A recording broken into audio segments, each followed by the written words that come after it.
ইলাহা ইল্লাল্লাহ আল্লাহ আল্লাহ আল্লাহ আল্লাহ আল্লাহ জোরে পড়ো কাল ভাক্কা জোরে আল্লাহ আল্লাহ আল্লাহ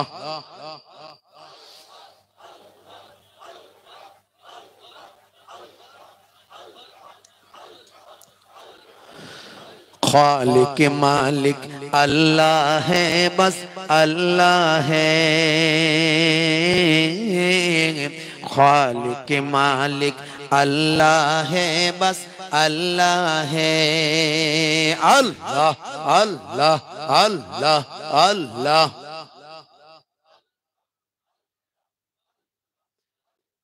सारे निज़ामे हस्ती बोलो किसका है सारे निजाम हस्ती बोलो किसका है खालिक मालिक अल्लाह है बस अल्लाह है अल्लाह अल्लाह अल्लाह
तू ही मुर्दा जिंदा करने वाला है अल्लाह अल्लाह अल्लाह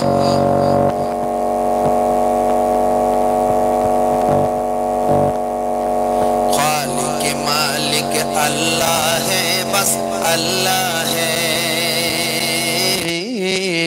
खालिक मालिक अल्लाह है बस अल्लाह है अल्लाह अल्लाह अल्लाह अल्लाह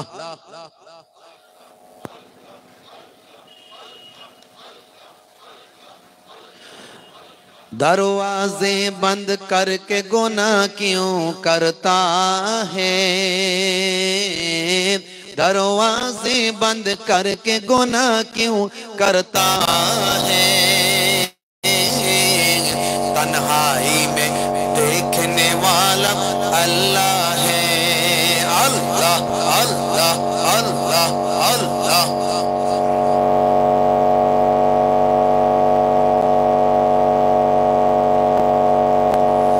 ला इलाहा इल्लल्लाह ला इलाहा इल्लल्लाह ला इलाहा इल्लल्लाह मुहम्मदुर रसूलुल्लाह की बोलते हैं सल्लल्लाहु अलैहि वसल्लम वक़ाल अल्लाहु तआला फी कलामिहिल मजीद वल फुरक़ानिल हमीद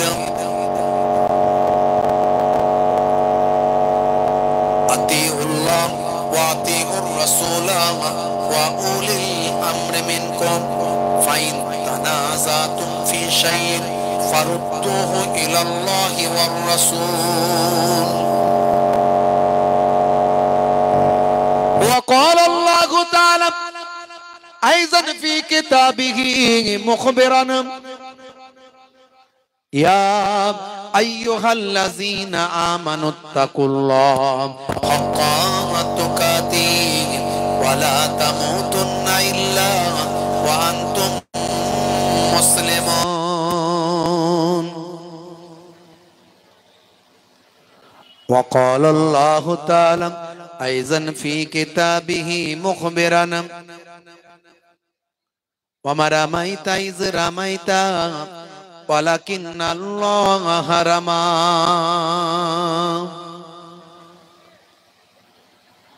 وقال النبي صلى الله عليه وسلم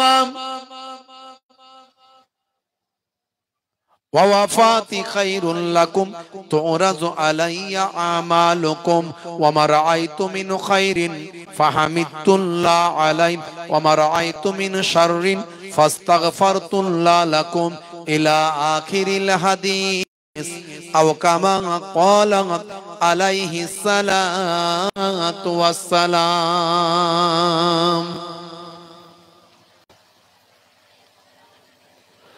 وقال النبي صلى الله عليه وسلم لا تقاطعوا ولا تدابروا ولا تباغضوا ولا تحاسدوا وكونوا عباد الله إخوانا إلى آخر الحديث أو كما قال عليه الصلاة والسلام.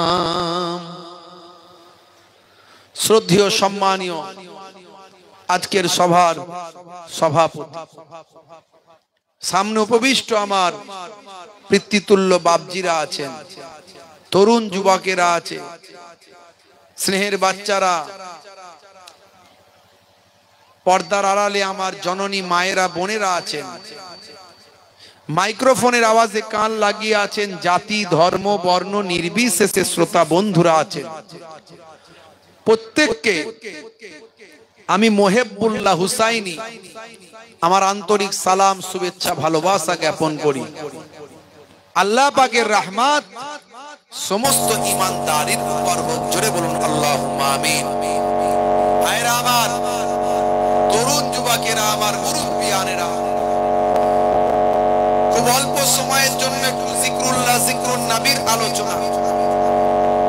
পৃথিবীতে আমাকে আপনাকে আল্লাহ রাব্বুল আলামিন পাঠিয়েছেন হই হই করে ঘুরে বেড়ানোর জন্য নয়। আজ বেঁচে আছেন, কাল থাকবেন কিনা গ্যারান্টি নাই। এই যে আপনাদের ইমাম সাহেব, তিনি চলে গেলেন, আমাকে বললেন হুজুর আমি চলে যাচ্ছি, একটা জানাজার ব্যাপার আছে, জানাজার ব্যাপার আছে। ওনারই নিজের ঘরের আত্মীয় সম্পর্কে হঠাৎ সাপে কামড়েছে, বুঝতে পারছেন। আরে ভাইরা আমার, তরুণ যুবকেরা আমার, মুরব্বিয়ানেরা আমার, কখন কার কি বিপদ আসে আমরা কেউ জানি না। আল্লাহ রাব্বুল আলামিন আপনাকে সুস্থ রেখেছেন, কবার শুকরিয়া আদায় করেছেন, কবার আল্লাহকে থ্যাঙ্কস টু আল্লাহ আপনি কবার বলেছেন হে আল্লাহ তুমি আমাকে দেখার তৌফিক দিয়েছো, অনেকে অন্ধ আমি দেখতে পাচ্ছি, তার জন্য তোমাকে আমি ধন্যবাদ জানাই, থ্যাঙ্কস জানাই, শুকরিয়া জ্ঞাপন করি। হে আল্লাহ কতজন হসপিটালের বেডে পড়ে আছে, আমি সুস্থ হয়ে ঘুরে বেড়াচ্ছি, কবার বলেছেন আল্লাহকে আল্লাহ তুমি যে আমাকে সুস্থ রেখেছো, এই নিয়ামতের শুকরিয়া আদায় আমি করতে পারবো না, থ্যাঙ্কস টু আল্লাহ।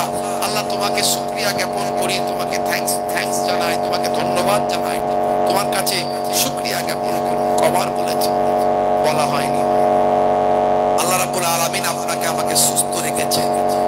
এখন দেখুন হসপিটালের বেডে কেউ পড়ে আছে, কেউ বিপদের মধ্যে আছে, কেউ চিৎকার করছে, কেউ মারা যাচ্ছে, কেউ কি অসুবিধার মধ্যে আছে। আপনাকে আমাকে আল্লাহ সুস্থ রেখেছেন, ভালো রেখেছেন, এর জন্য আমরা কবার আল্লাহর কাছে শুকরিয়া আদায় করি। হে তরুণ যুবকেরা, হে আমার বন্ধুরা, শুনে রেখে দিন বাবা, জেনে রেখে দেন, হে মুসলমান, আপনাকে আমাকে আল্লাহ পৃথিবীর জমিনে বেকার সৃষ্টি করেন নাই।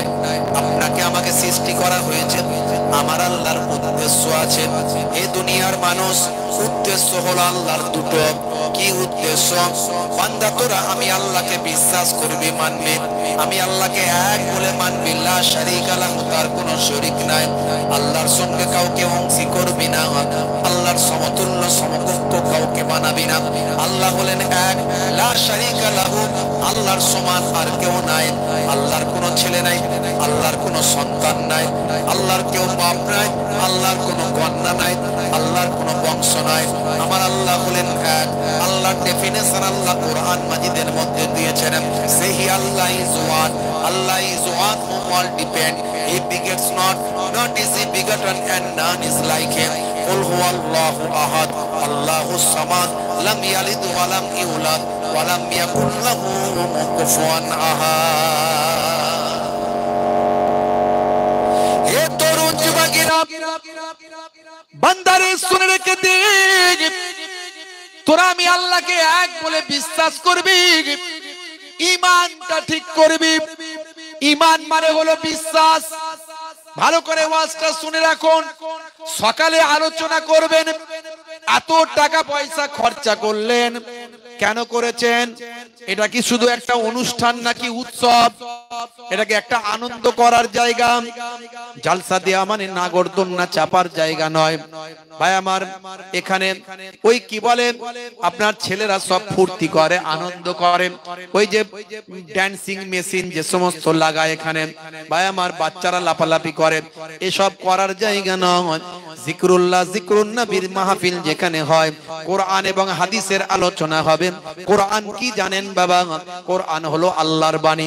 পৃথিবীর বুকে কোরআন মাজিদ 1450 বছর ধরে একটা কিতাব, only one book in the world, সারা পৃথিবীর বুকে একটাই কিতাব, এক্সেপশন ব্যতিক্রম, যে কিতাবের কোনো রাইটার নাই, কোনো লেখক নাই, কোনো লেখকের নাম আপনি কোনো ওই বইতে পাবেন না।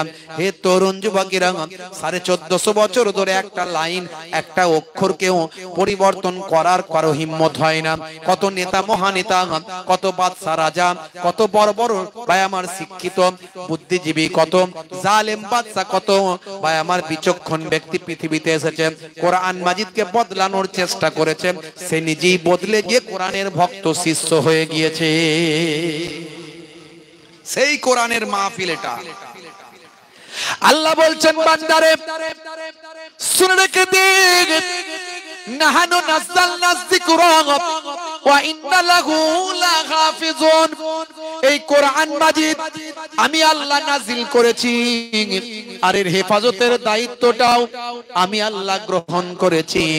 হে দুনিয়ার মানুষ শুনে রেখে দাও, কোরআন মাজিদকে ধ্বংস করতে কেউ পারবে না। পৃথিবীতে অনেকেই চেষ্টা করেছে, পারেনি বাবা। কোরআন মাজিদকে অনেকে বিলুপ্ত করতে চেয়েছে, পারেনি। কোরআন মাজিদ অনেককে পুড়িয়ে দিয়েছে, কিন্তু একটা দুটো কোরআন মাজিদ পুড়িয়েছে, তারা নিজেরা ধ্বংস হয়েছে। পৃথিবীর বুক থেকে কোরআন মাজিদ হারিয়ে যায়নি। সমস্ত কোরআন মাজিদ গুলোকেও নিয়ে গিয়ে যদি পুড়িয়ে দেওয়া হয়, পৃথিবীর জমিন থেকে কোরআন মাজিদ শেষ হয়ে যাবে না। কারণ পৃথিবীর বুকে কোটি কোটি হাফেজে কোরআন আছে, তারা পরের দিন আবার কোরআন মাজিদ লিপিবদ্ধ করবে।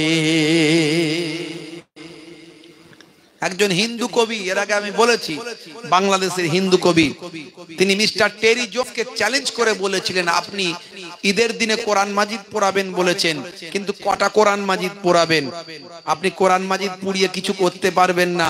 আপনি অন্যের ধর্মকে অসম্মান করতে গিয়ে নিজের ধর্মকেই অসম্মান করছেন।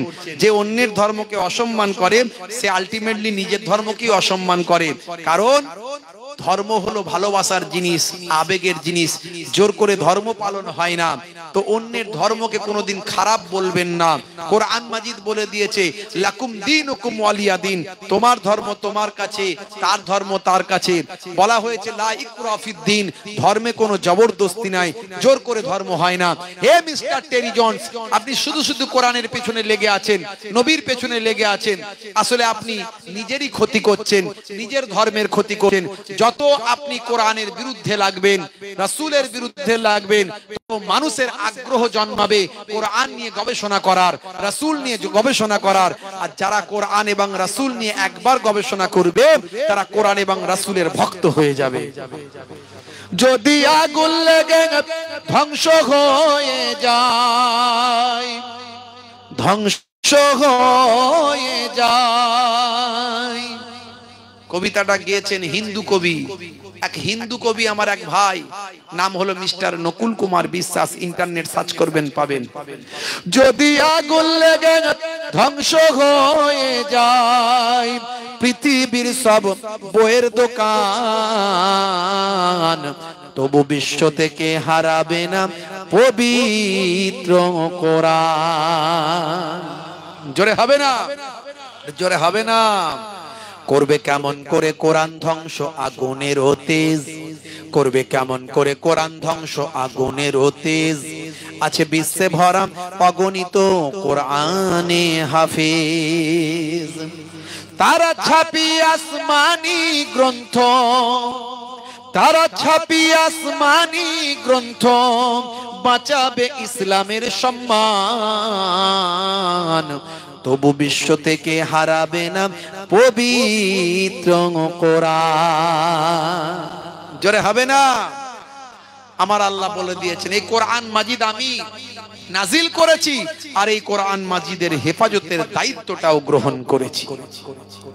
আমার আল্লাহ যারা কোরআনের দুশমন তাদেরকে চ্যালেঞ্জ করেছে, হে কোরআনের দুশমন, তোমরা যারা দুশমনি করো না, যদি পারো আমার কোরআনের আয়াতের মতো একটা আয়াত লিপিবদ্ধ করে দেখাও, একটা সূরা লিপিবদ্ধ করে দেখাও।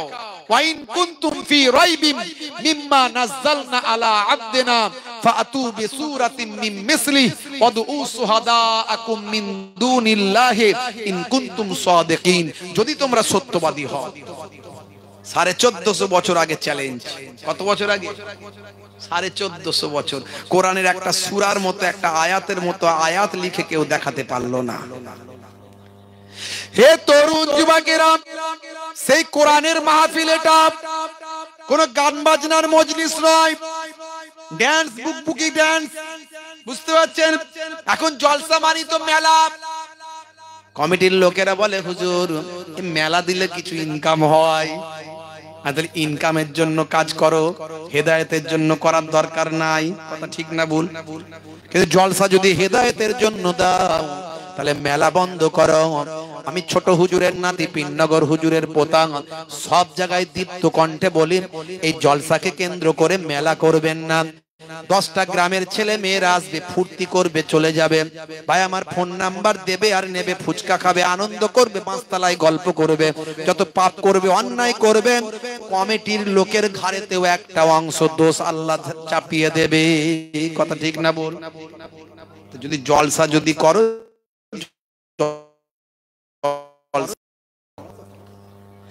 হে তরুণ যুবকেরা, হে আমার বন্ধুরা, এটা হলো কোরআনের মাহফিল, এটা হলো হাদিসের মাহফিল।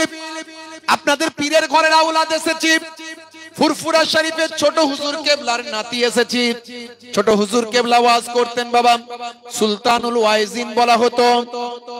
ভাইরা আমার, দিনকে ভাই আমার মানুষের কাছে সঠিক ইসলামকে পৌঁছে দেওয়ার জন্য, শান্তি সম্প্রীতি বজায় রাখার জন্য কত মেহনত করেছেন আমার দাদা জান পীরনগরী হুজুর পীর কেবলা, মায়াপুর পীরনগরী হুজুর পীর কেবলা, যাকে জিন্দা পীর জিন্দা ওলি বলা হতো। ওই এলাকায় আজও গেলে খবর নেবেন, মুসলমানরা বলেন জিন্দা পীর, আর হিন্দু ভাইরা বলেন আমাদের দেবতা। এত তারা সম্মান করেন। ভাইরা আমার, জবরদস্ত আল্লাহর ওলি, তারা মানুষকে ভালোবেসেছেন, কে হিন্দু, কে মুসলিম, কে খ্রিস্টান, কে জৈন, কে বৌদ্ধ, তারা মানুষকে ভালোবেসেছেন, মানুষকে বুকে টেনে নিয়েছেন। তাই মানুষ তাদের কাছে এসে হেদায়েত হয়েছে, তাদের কাছে এসে মানুষ দ্বীন পেয়েছে, ইসলাম পেয়েছে। হে তরুণ যুবকেরা, হে আমার বন্ধুরা, আমার আল্লাহ তাআলা পৃথিবীর জমিনে দুটো জিনিস সমস্ত মানুষের কাছে মানার জন্য বলেছেন। ইকোটা একটু কমাও, ইকোটা একটু কমাও, বাকি সব ঠিক আছে। কটা জিনিস, জোরে বলেন কটা? দুটো।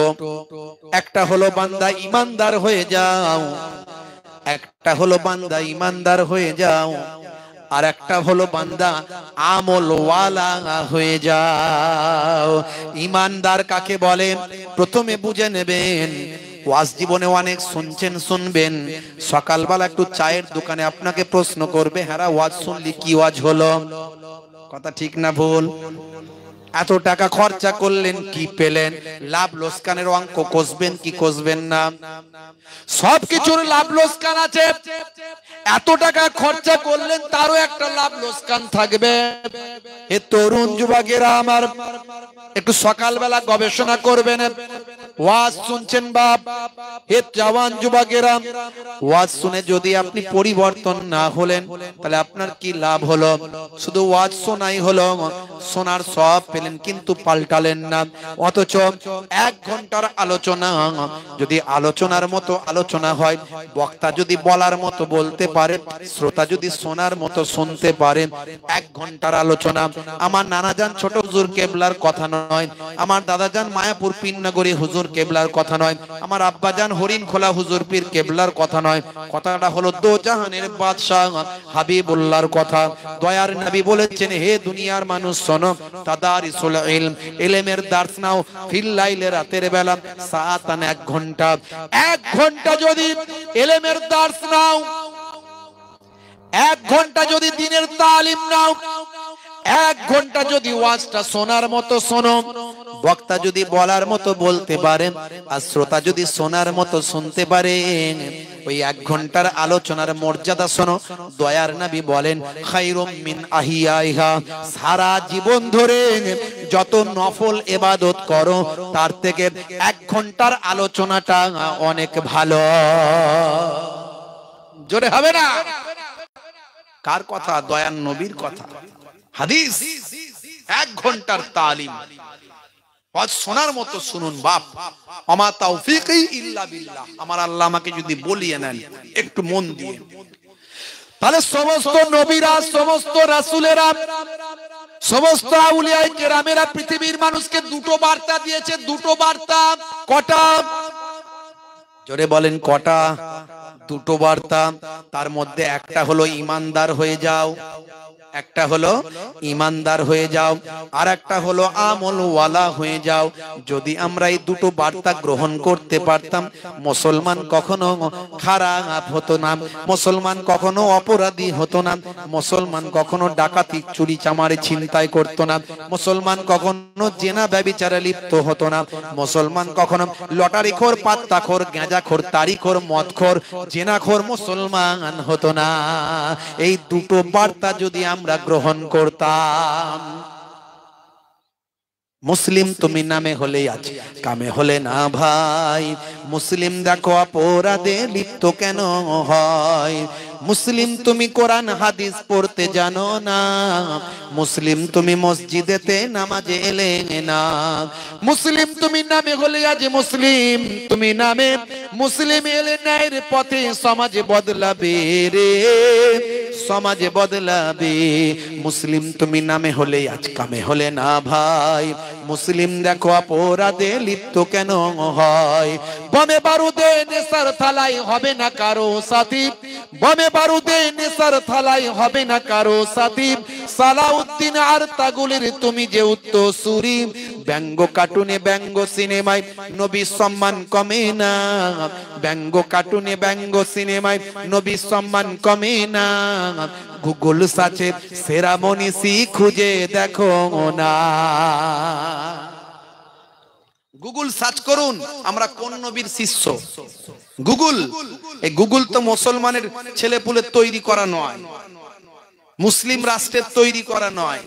গুগল হচ্ছে অমুসলিম ভাইদের তৈরি করা একটা অ্যাপ, সারা পৃথিবীতে পপুলার। কিছু কম বেশি 700 থেকে 800 কোটি মানুষ আছে পৃথিবীতে, তার মধ্যে 4 থেকে 500 কোটি মানুষ গুগল ফলো করে। সেই গুগল, সেখানে গিয়ে আপনি লিখুন who is the greatest person in the world, Google আপনাকে অ্যানসার দেবে greatest person in the world of prophet মুহাম্মাদুর রাসূলুল্লাহ সাল্লাল্লাহু আলাইহি ওয়াসাল্লাম। সেই নবীর শিষ্য আপনাকে বুঝতে হবে, ওয়াজ শুনতে হবে, আমল করতে হবে। এই পৃথিবী ক্ষণস্থায়ী, চিরস্থায়ী নয়। আল্লাহ বলছেন বাল তুসিরুনাল হায়াতাদ দুনিয়া ওয়াল আখিরাতু খায়রুন ওয়া আবকা। এই দুনিয়া হলো তোমাদের জন্য অল্প দিনের, চিরজীবনের নয়। আমি কালকে একটা কবর জিয়ারত করেছি। Young man, he is young man, সে একজন যুবক, তার কবর জিয়ারত করেছি। অ্যাক্সিডেন্ট, মায়ের জ্বর হয়েছিল হঠাৎ করে, প্রচন্ড জ্বর।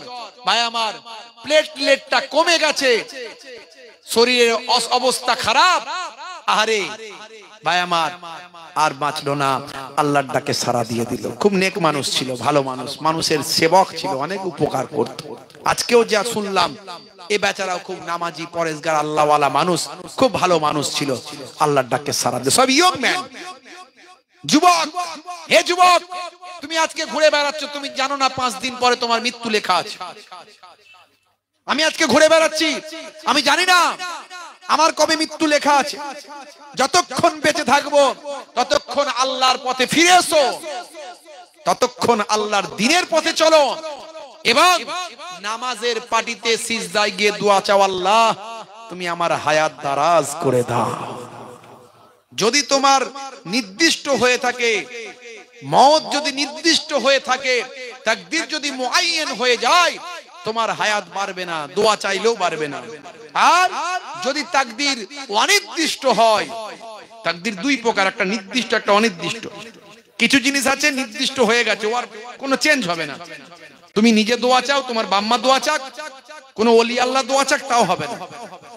আর যে তাকদীরটা পরিবর্তনশীল, সেটা তুমি দোয়া চাইলে, তোমার বাম্মা দোয়া চাইলে, ওলি আউলিয়া পীর মুর্শিদরা দোয়া চাইলে, আর তাকদীরও লা ইয়ারুদ্দু ইল্লা বিদুয়া, তাকদীর পরিবর্তন হয় না, হলে দোয়ার দ্বারাই পরিবর্তন হয়ে যায়। তুমি সিজদায় গিয়ে, কবরে সিজদায় গিয়ে, নামাজে গিয়ে, মসজিদে গিয়ে সিজদায় গিয়ে মনে মনে বলো, আল্লাহ তুমি আমার হায়াত দারাজ করে দাও, আমার স্ত্রীর, আমার ছেলে মেয়ের হায়াত দারাজ করে দাও। আল্লাহ বড় বড় বিপদ থেকে তোমাকে কাটিয়ে তোমার স্ত্রী, ছেলে মেয়ে, আলা উলাদ, আব্বা মায়ের হায়াতকে আল্লাহ বাড়িয়ে দেবেন। জোরে বলেন সুবহানাল্লাহ। আমরা ভাবি এগুলো চিন্তা করি না, ফুর্তিতে ঘুরে বেড়াচ্ছি। এখন বেঁচে আছি, ধরাকে সরা মনে করছি। হয়েছি বাপের বেটা, মরবো একদিন, ভয় কিরে, চল এগিয়ে চল, দেখা যাবে। মিছিলের আগে 35 কেজি ওজন তিরিং তিরিং করে লাপাচ্ছে, বলছে দে ডান্ডা করে দেবো ঠান্ডা। ওরে বাপরে বাপ। আমি বলি গায়ে গোস নাই, গোবরে চর্বি, ঠেলে দিলে উল্টে পড়ে যাবে। নাম রেখেছে হিম্মত আলী, বুঝতে পারছো? চোখে দেখতে পাইনি, নাম রেখেছে নজর আলী। গায়ের পাশে দাঁড়ানো যায় না, এত দুর্গন্ধ, নাম রেখেছে আতর আলী। মুসলমানের ছেলের নামের সঙ্গে কাজের মিল নাই। বেদানা খান তো? বেদানা, আমি বলি বেদানা। বেদানা মানে কি? বে মানে ছাড়া, দানা মানে দানা, দানা ছাড়া। কিন্তু ভাঙুন না, ভেঙে দেখুন দানা আছে না নাই, হাজার হাজার দানা। কথা ঠিক না ভুল? তাহলে নামের সঙ্গে কাজের মিল নাই। বেগুন, বেগুন খান তো নাকি? কি বলেন, বেগুন বলেন তো নাকি? হ্যাঁ, বেগুন মানে কি বাংলায়? এর অর্থ কি? বে মানে ছাড়া, গুণ মানে গুণ, গুণ ছাড়া। আর যার চুলকানি হয়, খাইয়ে দিয়ে দেখুন কেমন গুণ আছে না নাই। ওরে বাপরে বাপ, চুলকে অস্থির, মারাত্মক গুণ। তাহলে হওয়া দরকার ছিল, বাগুন করে দিয়েছি বেগুন। মুসলমান যেমন হওয়া দরকার ছিল তেমন হতে পারলাম না। ইসলামটাই বুঝলাম না, কোরআনটাই পড়লাম না, নবীর সুন্নত তরিকা জানলাম না। যদি জানতাম, পৃথিবীর মানুষ আমাদের স্যালুট করত। বড় পীর সাহেবকে পৃথিবীর মানুষ স্যালুট করেছে, খাজা গরিব নওয়াজকে পৃথিবীর মানুষ স্যালুট করেছে, সাহাবায়ে কেরামদের স্যালুট করেছে। আর আমি আপনি অপমানিত হচ্ছি কেন? তার কারণ আমরা ইসলাম বুঝি না, নামে মুসলমান, গোস্ত খাওয়া মুসলমান। হে তরুণ যুবকেরা, হে আমার বন্ধুরা, হে আমার মুরব্বিয়ানিরা, দুটো বার্তা আপনাদের দিয়ে যায়। এক নাম্বার বার্তা হলো ইমানদার হতে হবে। ইমানদার মানে, ইমান মানে টাকা পয়সা নয়, ইমান মানে সোনা দানা নয়, ইমান মানে জমি জায়গা নয়, ইমান মানে হলো বিশ্বাস। কি বিশ্বাস করবেন? আল্লাহকে এক বলে বিশ্বাস করবেন। লা শারীকা লাহু, তার কোনো শরীক নাই, অংশী নাই, সমতুল্য সমকক্ষ নাই। এটা মন প্রাণ থেকে বিশ্বাস করতে হবে। জীবন চলে যাবে তবু আপনার বিশ্বাসে কোনো ভাই আমার অটল বিশ্বাসে থাকতে হবে। বিশ্বাস কখনো নড়বড়ে হবে না, এই বিশ্বাস আপনাকে রাখতে হবে। অমালাইকাতিহি, তার মালাইকা ফারিস্তারা আছেন, বিশ্বাস করতে হবে। কুতুবিহি, তার কিতাব সমূহ আসমানি কিতাবগুলোকে বিশ্বাস করতে হবে। আমরা ইনজিল মানি। ইসলামের ব্রডনেস, ইসলামের ব্রাইটনেসটা একটু চিন্তা করুন। ইসলাম ব্যাপকতায় বিশ্বাসী, ক্ষুদ্রতায় বিশ্বাসী নয়। ইসলাম আত্মকেন্দ্রিকতায় বিশ্বাসী নয়, ইসলাম ব্যাপকতায় বিশ্বাসী। হে তরুণ যুবকেরা, আমাদের ধর্মগ্রন্থ ইনজিল নয়, তবু আমরা আসমানি কিতাব, আল্লাহ প্রদত্ত কিতাব ইনজিলকে আমরা সম্মান করি। ইনজিল শরীফকে আমরা মানি, তাওরাত শরীফকে আমরা মানি, জব্বুর শরীফকে আমরা মানি। আহলে কিতাব যতগুলো যা কিতাবগুলো এসেছিল, আহলে কিতাব যারা অধীনে ছিল তাদের আমরা মানি। হে তরুণ যুবকেরা, টোটাল 104 খানা কিতাব আমরা বিশ্বাস করি, মানি, কিন্তু আমল করব একটা কিতাব যেটা লেটেস্ট এবং গ্রেটেস্ট ভার্সন, সেটা হলো কোরআন মাজিদ। এই কোরআন মাজিদটা আমরা বিশ্বাস করব এবং মেনে চলব। কোরআনের নির্দেশনাগুলো আমরা মেনে চলব। হে তরুণ যুবকেরা, হে আমার মুরব্বিয়ানেরা, সমস্ত নবী পয়গম্বরদের আমরা মানি, কিন্তু আমাদের নবীর সুন্নত এবং নির্দেশগুলো মেনে চলি। সমস্ত নবী পয়গম্বরদের বিশ্বাস করি, কিন্তু সুন্নত এবং নির্দেশটা আমাদের নবীর মানি, কারণ তিনি হলেন সর্বশেষ এবং চূড়ান্ত পয়গম্বর। সমস্ত নবীরা যা বলেছেন আসল কথাগুলো আমার নবীর মাঝখান থেকে বের হয়েছে, আমার নবী সেগুলো বলে দিয়েছেন। এই জন্য আমরা হলাম আমাদের নবীর উম্মত, কিন্তু অন্য নবীদের আমরা বিশ্বাস করি, ভালোবাসি, মানি। ইসলামের ব্রডনেস, ইসলামের ব্যাপকতা একটু লক্ষ্য করুন। হে তরুণ যুবকেরা, আজ থেকে 7000 বছর আগে পৃথিবীর প্রথম মানব পৃথিবীতে এসেছিলেন। তার নাম হলো হযরতে আদম আলাইহিস সালাম। তিনি হলেন প্রথম নবী, প্রথম পয়গম্বর। আমরা বলি আদম, ইহুদি নাসারা ভাইরা তারা বলেন অ্যাডাম।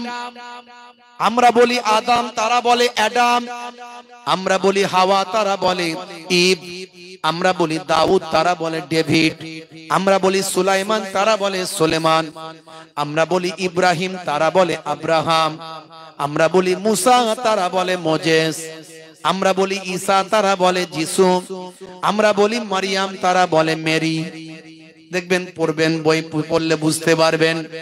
হে তরুণ যুবকেরা, আসল ব্যক্তিগুলো সব এক। এই জন্য এর ইনভেনশন, এর উৎসটা কিন্তু ঠিক, উৎসই কিন্তু বিভিন্ন রিলিজিয়াসের সঙ্গে মিলবে। এই যে ভাই আমার ইহুদদের সঙ্গে মিলে যাবে, নাসারাদের সঙ্গে মিলে যাবে, কিন্তু মাঝখান থেকে অনেক বিকৃত হয়েছে, অনেক কথা বিকৃত হয়েছে, অনেক তাদের বাণী বিকৃত হয়েছে, তাদের ধর্ম পুস্তকগুলোকে বিকৃত করা হয়েছে। Except only one book in the world, একটা কিতাব বিকৃত করা যায়নি। তার কারণ হলো সেটা মুখস্থ করার অনুমতি দেওয়া হয়েছে। ভাই আমার সেই কিতাবটার নাম হলো আল কোরআন। এই কোরআন মাজিদ 1450 বছর ধরে অক্ষত অবস্থায় আছে। অনেকে চেষ্টা করেছে কিন্তু পারেনি, আর কিয়ামত পর্যন্ত পারবে না। হে তরুণ যুবকেরা, তাহলে সমস্ত নবীদের বিশ্বাস, সমস্ত পয়গম্বরদের বিশ্বাস, আসমানি কিতাব সমূহকে বিশ্বাস। ভাগ্যে ভালো মন্দ যা কিছু হয় সব কোথা থেকে হয়? ভাগ্যে ভালো মন্দ কোথা থেকে হয়? ফ্রম আল্লাহ, আল্লাহর কাছ থেকে হয়। এটা আপনাকে বিশ্বাস করতে হবে। ভাগ্যে ভালো মন্দ সব আল্লাহর কাছ থেকে হয়। কোথা থেকে হয়? জোরে বলেন, কোথা থেকে হয়? আল্লাহর কাছ থেকে হয়। কথা ঠিক না ভুল? হে জওয়ান যুবকেরা, হে আমার বন্ধুরা, যা কিছু হবে আল্লাহর কাছ থেকে হবে, আপনাকে মানতে হবে, এটা আপনাকে বিশ্বাস করতে হবে। বনি ইসরাইল যুগের একটা ঘটনা চরম শিক্ষা দেয়। হযরতে ঈসা রূহুল্লাহর জামানায় একটা ঘটনা ঘটেছিল। হযরতে ঈসা রূহুল্লাহ, যাকে ভাই আমার দোস্ত আমার তারা বলে যিশু, ভাইরা আমার আমরা বলি ঈসা, তারা বলে যিশু। মুসলমান হে তরুণ যুবকেরা, বিশ্বাসে তারতম্য আছে, তাদের বিশ্বাসটা আলাদা। হযরত ঈসা নবীকে নিয়ে আমাদের বিশ্বাস আলাদা, ঈসা নবীকে নিয়ে। তবে অনেক ক্ষেত্রে মিল আছে বাবা, অনেক ক্ষেত্রে মিল আছে। হে জওয়ান যুবকেরা, হযরত ঈসা রূহুল্লাহকে আল্লাহ বেশ কতগুলি অলৌকিক ক্ষমতা দিয়েছিলেন। তিনি একজন পয়গম্বর। আমাদের নবীর পৃথিবীতে আসার 500 বছর আগে তিনি পৃথিবীতে এসেছিলেন। মানে আজ থেকে 2000 বছর আগে পৃথিবীর জমিনে যে পয়গম্বর এসেছিলেন তার নাম হলো হযরত ঈসা রূহুল্লাহ। সেই হযরত ঈসা রূহুল্লাহর জামানায় একটা ঘটনা ঘটেছিল। ঈসা নবীকে আল্লাহ ভাই আমার 4টে মুজিজা দিয়েছিলেন, অলৌকিক ক্ষমতা দিয়েছিলেন। এক নাম্বার হলো কোন মৃত কবরের ধারে গিয়ে যদি তিনি বলতেন কুম বিইজনিল্লাহ, আল্লাহর হুকুমে, আল্লাহর ইজনে উঠে দাঁড়াও, আল্লাহর নির্দেশে উঠে দাঁড়াও। মৃত কবরের পুরানো যত বছরেরই পুরানো কবর হোক না কেন, কঙ্কালসা কবর হোক না কেন, কঙ্কালসা চেহারা হোক না কেন, ভাই আমার যেমনই থাকুক না কেন, হাড় গোড় সব একত্রিত হয়ে ভাই আমার কবরবাসী কবর থেকে উঠে দাঁড়িয়ে যেত। হে তরুণ যুবকেরা, 2 নাম্বার হলো হযরত ঈসা রূহুল্লাহ যখন কোন ব্যক্তি চোখেতে, জন্মান্ধ ব্যক্তির চোখেতে হাতটা বুলাতেন, জন্মান্ধ ব্যক্তির চোখেতে হাত বুলালে ভাইরা আমার চোখ ফিরে পেত, আল্লাহ তাকে চোখ দিতেন। এই ঘটনাগুলো অলৌকিক, এগুলো আল্লাহর দেওয়া নিয়ামত। দেখবেন অনেক সময় আল্লাহর দেওয়া অলৌকিক ঘটনা ঘটে যেগুলো আর বিজ্ঞান যেখানে শেষ হয়ে গেছে, দা এন্ডিং অফ সায়েন্স, যেখানে সায়েন্স শেষ হয়ে গেছে, তখন ডাক্তারেরা বলে দেয় স্টার্টিং অফ গড। এখান থেকে আল্লাহর নির্দেশনা, আল্লাহর হুকুম এখান থেকে শুরু হয়ে যায়। হে তরুণ যুবকেরা, হে আমার মুরব্বিয়ানেরা, তাই ডাক্তারের একটা সময় বলে দেয় যাও এবার তোমরা তোমাদের আল্লাহকে ডাকো, তোমরা তোমার প্রভুকে ডাকো, আর আমাদের হাতে কোনো ক্ষমতা নাই। হে মুসলমান, আজই পড়ছিলাম কানাডার বুকে একটা সুখী পরিবারের 4টে সন্তান। এই 4টে সন্তানের মধ্যে ডাক্তারেরা ট্রিটমেন্ট করে বলছে 3টে সন্তানের চোখ আর কয়েক বছরের মধ্যে অন্ধ হয়ে যাবে। 3টে সন্তানের একই সঙ্গে কয়েক বছরের ডিফারেন্সে 3টে সন্তান পৃথিবীর আলো আর দেখতে পাবে না। পিতামাতা অবাক হয়ে গেলেন, বলে এর কোনো ট্রিটমেন্ট নাই। এমন একটা ভাই আমার একটা এমন ব্যতিক্রমী অসুখ তাদের চোখেতে এসেছে। সেই 3টে ভাই বোনের চোখ অল্প দিনের মধ্যে অন্ধ হয়ে যাবে। পিতা ঠিক করলেন অন্ধ হওয়ার যদি হতেই হয় আমার সন্তানেরা জীবনে আর পৃথিবীর আলো দেখবে না, আমাদের সারাটা জীবনের যত ইনকাম আছে সেই ইনকাম দিয়ে সারা পৃথিবী আমাদের সন্তানদের ঘুরে ঘুরে এই কদিনের মধ্যে একটু দেখিয়ে দেব। কানাডিয়ান সেই দম্পতি তাদের 4 সন্তানকে নিয়ে সারা কানাডা ঘুরে বেরিয়েছেন। কানাডা দেখিয়েছেন, রাশিয়া দেখিয়েছেন, হে তরুণ যুবকেরা তুরস্ক দেখিয়েছেন, পৃথিবীর কতগুলো দেশে তিনি ঘুরতে নিয়ে গিয়েছেন। ভারতবর্ষেও ঘুরার পরিকল্পনা তাদের আছে। মিডিয়ার নিউজটা বললাম। হে তরুণ যুবকেরা, কিন্তু আল্লাহর প্রকৃত ওলি বান্দাদের আল্লাহ ক্ষমতা দিয়েছেন। অনেক সময় আল্লাহর ওলি বান্দাদের দোয়ায় চোখ ফিরে পেয়েছে, জবান খুলে গেছে, এগুলো হয়েছে বাবা। আমি সেসব কথাই যাচ্ছি না, নবীদের কথা বলছিলাম। হযরতে ঈসা রূহুল্লাহ ভাই আমার যদি কোনো জন্মান্ধ ব্যক্তির চোখেতে যদি হাত দিতেন, হাত দেওয়ার সঙ্গে সঙ্গে আল্লাহর কুদরতি ক্ষমতা ওই ব্যক্তির চোখটা আল্লাহ খুলে দিতেন। এ তরুণ যুবকেরা, 3 নাম্বার হলো কোন কুষ্ঠরোগী মানুষ যদি ঈসা রূহুল্লাহর কাছে আসতো, ঈসা রূহুল্লাহ কুষ্ঠরোগী মানুষের জন্য দোয়া করতেন। তার শরীরে একবার হাতটা বুলিয়ে দিতেন, দেওয়ার সঙ্গে সঙ্গে আল্লাহর কুদরতি ক্ষমতায় তার শরীরের সারা শরীরের কুষ্ঠরোগ আমার আল্লাহ ভালো করে দিতেন। আর একটা মুজিজা, হযরত ঈসা রূহুল্লাহ কোন মাটি দিয়ে যদি কোনো পাখি তৈরি করতেন, পাখি তৈরি করে তাতে তিনি রূহটা দিয়ে দিতে পারতেন। এই জন্য বলা হয় রূহুল্লাহ। ভাইরা আমার, হযরত ঈসা রূহুল্লাহ বলা হয়। তিনি ওই মাটির তৈরি পাখির ভিতরে রূহ প্রদান করে দিতেন, ওই পাখি উড়ে উড়ে চলে যেত। এ তরুণ যুবকেরা, শুধু তাই নয়, হযরত ঈসা রূহুল্লাহকে আমার আল্লাহ পঞ্চম নম্বর আরেকটা মুজিজা দিয়েছিলেন।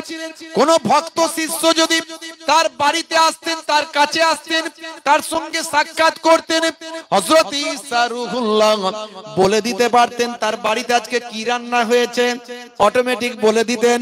এতে সেই বাড়িওয়ালা ঘাবড়ে যেত, হুজুর কেমন করে বললেন? বলে আল্লাহ আমাকে জানিয়ে দিয়েছেন, এটা হলো আমার একটা মুজিজা।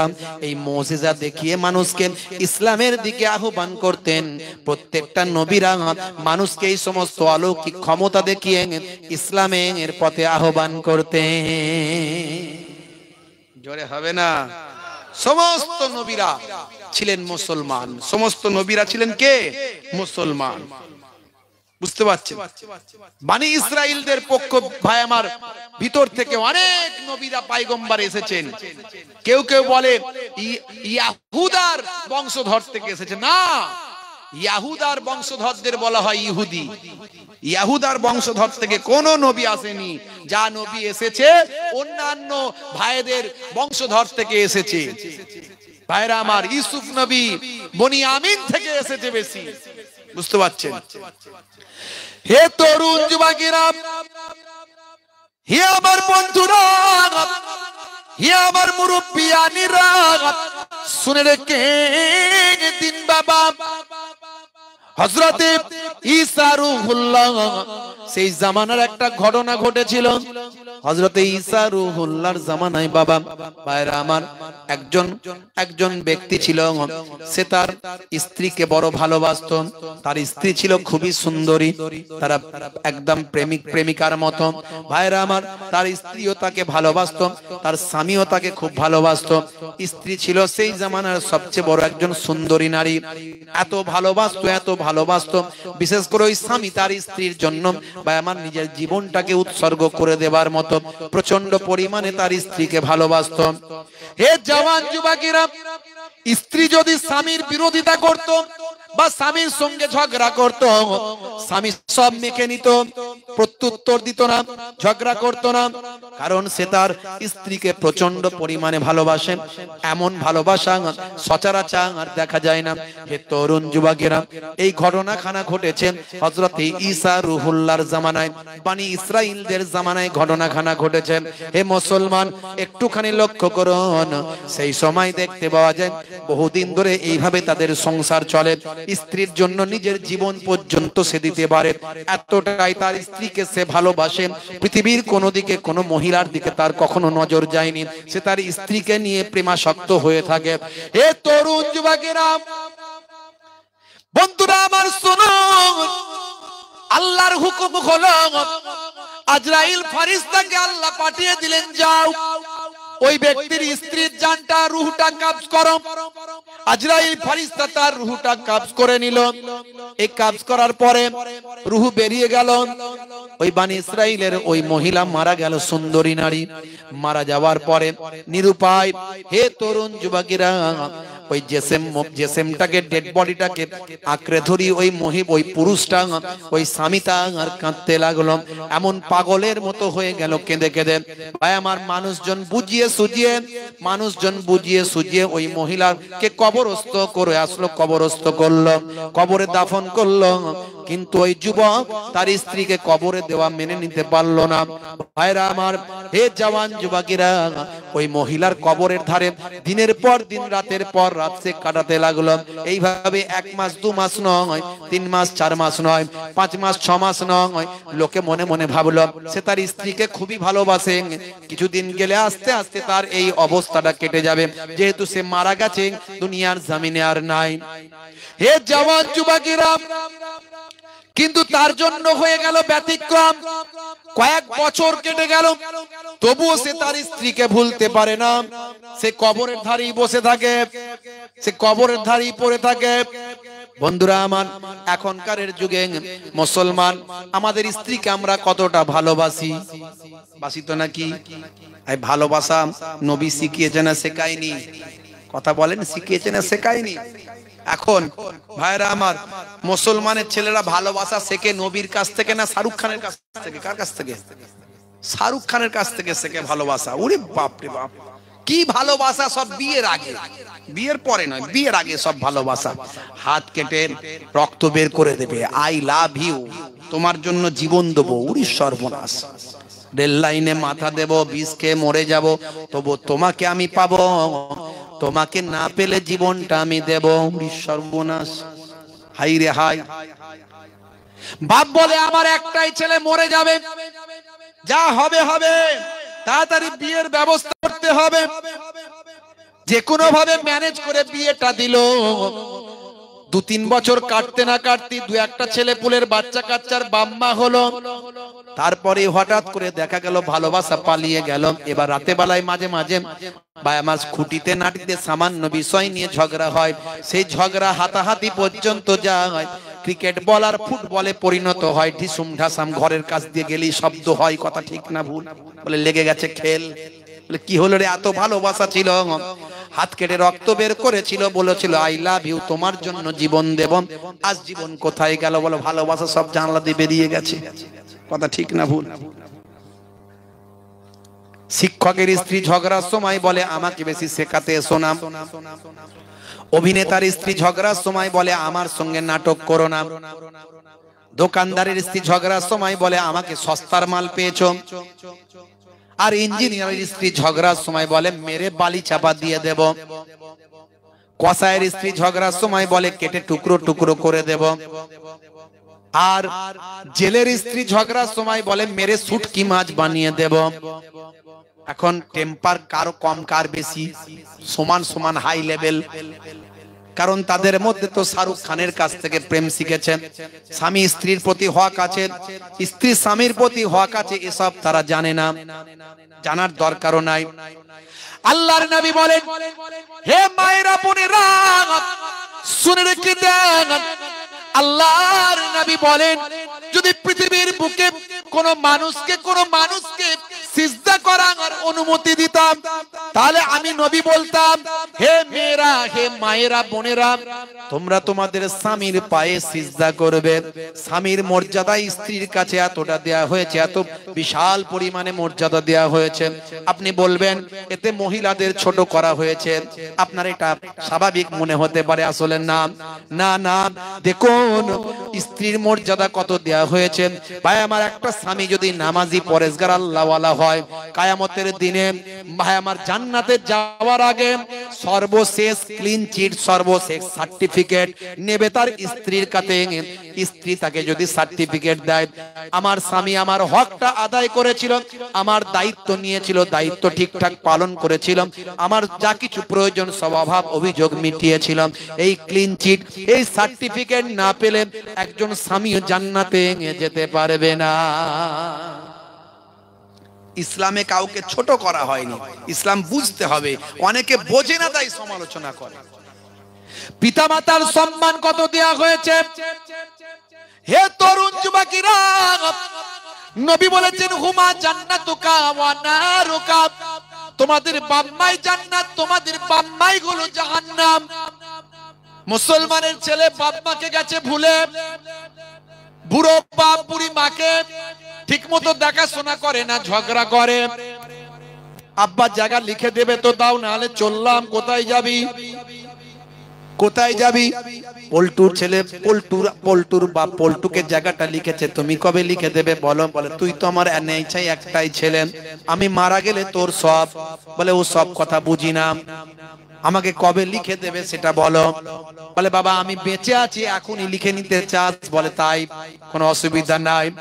বাপেরও টেম্পার বেড়ে গেল, বাম্পার না দিয়ে বলে গেট আউট ফ্রম হিয়ার, বেরিয়ে যা। ছেলেরও টেম্পার বেড়ে গেল, ব্রেক না দিয়ে রেসিন সাইকেল ধরে ভবু ভবু চলতে লাগলো। পল্টু ভাইয়ের দোকানে গিয়ে ভাই আমার পল্টু ভাইয়ের দোকানে গিয়ে সাইকেলটার ব্রেক মেরে রেখে দিয়ে বলে মাথার টেম্পার বেড়ে গেছে, বাম্পার নাই। বলে কি হয়েছে বলিস, বল ভাই। বলে আর বলিস না, একটা কথা জানতে চাই, তোর কাছে কতগুলো তিরঙ্গার গুটকা আছে আমাকে দে ভাই। মুসলমানের ছেলে তিরঙ্গা গুটকা খায়, মনে চলছে অশান্তি, খাচ্ছে ওরা শান্তি, কারবারে চলছে ভালো। ভাই আমার ভালো চলছে, ধান্দা খাচ্ছে রজনীগন্ধা, আর মন করবে কম্বল, খাচ্ছে তখন বিমল। হে মুসলমানের ছেলে, নেশা করবেন না। কুল্লু মুসকিরিন হারাম, প্রত্যেক নেশা হলো হারাম। আজকে মুসলমানের ছেলে নেশাখোর, পাত্তাখোর, গাঁজাখোর অনেক পাওয়া যায়। হে যুবকেরা, নেশা ইসলামে হারাম করা হয়েছে। আজকের স্বাস্থ্য বিশেষজ্ঞরা বলছে যে নেশা করে না তার আয়ু বেড়ে যায়, লংজিভিটি বাড়ে। নেশা করা স্বাস্থ্যের জন্য ক্ষতি। মদ খেলে তিনটে লাভ, আমি বলি তিনটে লাভ। একটা হলো বুড়ো হবে না, 2 নাম্বার হলো ঘরে চোর পড়বে না, 3 নাম্বার হলো ভাই আমার কুকুর কাছে আসবে না। কুকুর কাছে আসবে কি করে, চোর বা পড়বে কি করে, বুড়ো হবে কি করে? বুড়ো হওয়ার আগেই তো মারা যাবে, পটল ডাঙায় চলে যাবে, বুড়ো আর হতে হবে না, তার আগেই পটল ডাঙায় যাবে। 2 নাম্বার ভাই আমার চোর পড়বে না, কারণ পার মাতাল হয়ে গেলে রাতের পর রাত জেগে থাকবে, চোর ঘরে আসার সুযোগ পাবে না। আর 3 নাম্বার ভাই আমার কুকুর কাছে আসবে না, কারণ হাতে লাঠি থাকবে, লাঠি দেখলে কুকুর নিজের জান নিয়ে নিজেই টান দিয়ে পালাবে। কথা ঠিক না বল? তাহলে মদ খেলে 3টে লাভ, সিগারেট খেলে 1টা লাভ। কি লাভ?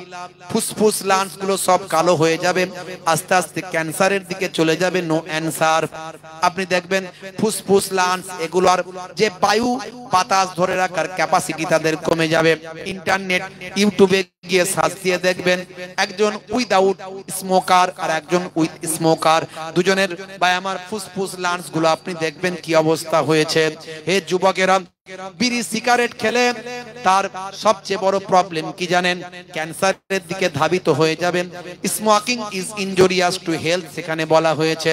শুধু তাই নয়, এমন চেন স্মোকার এক একজন হয় যারা টয়লেটে গেলেও বিড়ির ধোঁয়া না দিলে, উপরের ধোঁয়া না বেরোলে নিচের মাল ক্লিয়ার হয় না। কথা ঠিক না বল? হে তরুণ যুবকেরা, আর যারা তিরঙ্গা গুটকা রজনীগন্ধা এই বিমল কমল যারা খায়, এদের নার্ভের সমস্যা হয়ে যায়। এগুলো সব ডাস্ট। কোন রকম নেশা করবেন না, নেশা মুক্ত জীবন যাপন করুন। বলে হুজুর আমরা কি মেয়ে মানুষ নাকি? এখন তো মেয়েরাও সিগারেট খাচ্ছে। কথা ঠিক না বল? শহর এলাকায় কলকাতার দিকে দেখবেন মেয়েরা সিগারেট খাচ্ছে, লম্বা লম্বা টান মারছে। আমাদের ঘরের নারীরা এখন সব মডার্ন হয়ে যাচ্ছে। হোক ভালো জিনিস, ইসলাম মডার্ন, ইসলাম নিজেই তো মডার্ন। ইসলামের থেকে মডার্নিজম আর কিছু হতে পারে না। দেখুন 1450 বছর আগে নবী নেশা মুক্ত জীবন যাপন করতে বলেছেন। আজকের স্বাস্থ্য বিশেষজ্ঞরা আল্লাহর নবীর কথাকে গ্র্যান্ড করেছে। জোরে বলুন সুবহান। আল্লাহর নবী 1450 বছর আগে বললেন, হে দুনিয়ার মানুষ শোনো, আল্লাহর কোরআন বলে দিয়েছে আমি আল্লাহ রাতকে তোমাদের কাছে পোশাক বানিয়ে দিয়েছি। পোশাক যেমন শরীরের সঙ্গে একেবারে লাগানো থাকে, শরীরের সঙ্গে লেপ্টে থাকে পোশাক, আমি আল্লাহ তোমাদের জন্য রাতকে পোশাক বানিয়েছি। মানে রাত্রে তুমি ঘুমাবে যখন অন্ধকার করে দিয়ে ঘুমাও। এটা ইনডাইরেক্ট ভাবে এই আয়াতে বলা হয়েছে। আর ডাইরেক্ট আল্লাহর নবী হাদিসের মধ্যে বলছেন, যখন তুমি ঘুমাবে অবশ্যই আলোটা বন্ধ করে দাও। মুসলমানের ছেলে মোবাইল দেখতে দেখতে ঘুমায়, আলো বন্ধ করা তো দূরের কথা, সারা রাত লাইট জ্বলে, আলো জ্বলে, আর মোবাইলের আলোটাও জ্বলে, মোবাইলটা কাছেই থাকে, ইন্টারনেট চালু থাকে। মোবাইলের যে হাই রিফ্লেক্স বা আমার যে শরীরের এই যে মোবাইলের লাইটের যে একটা ক্ষতিকারক রশ্মি, এটা আমাদের শরীরের ক্ষতি করে।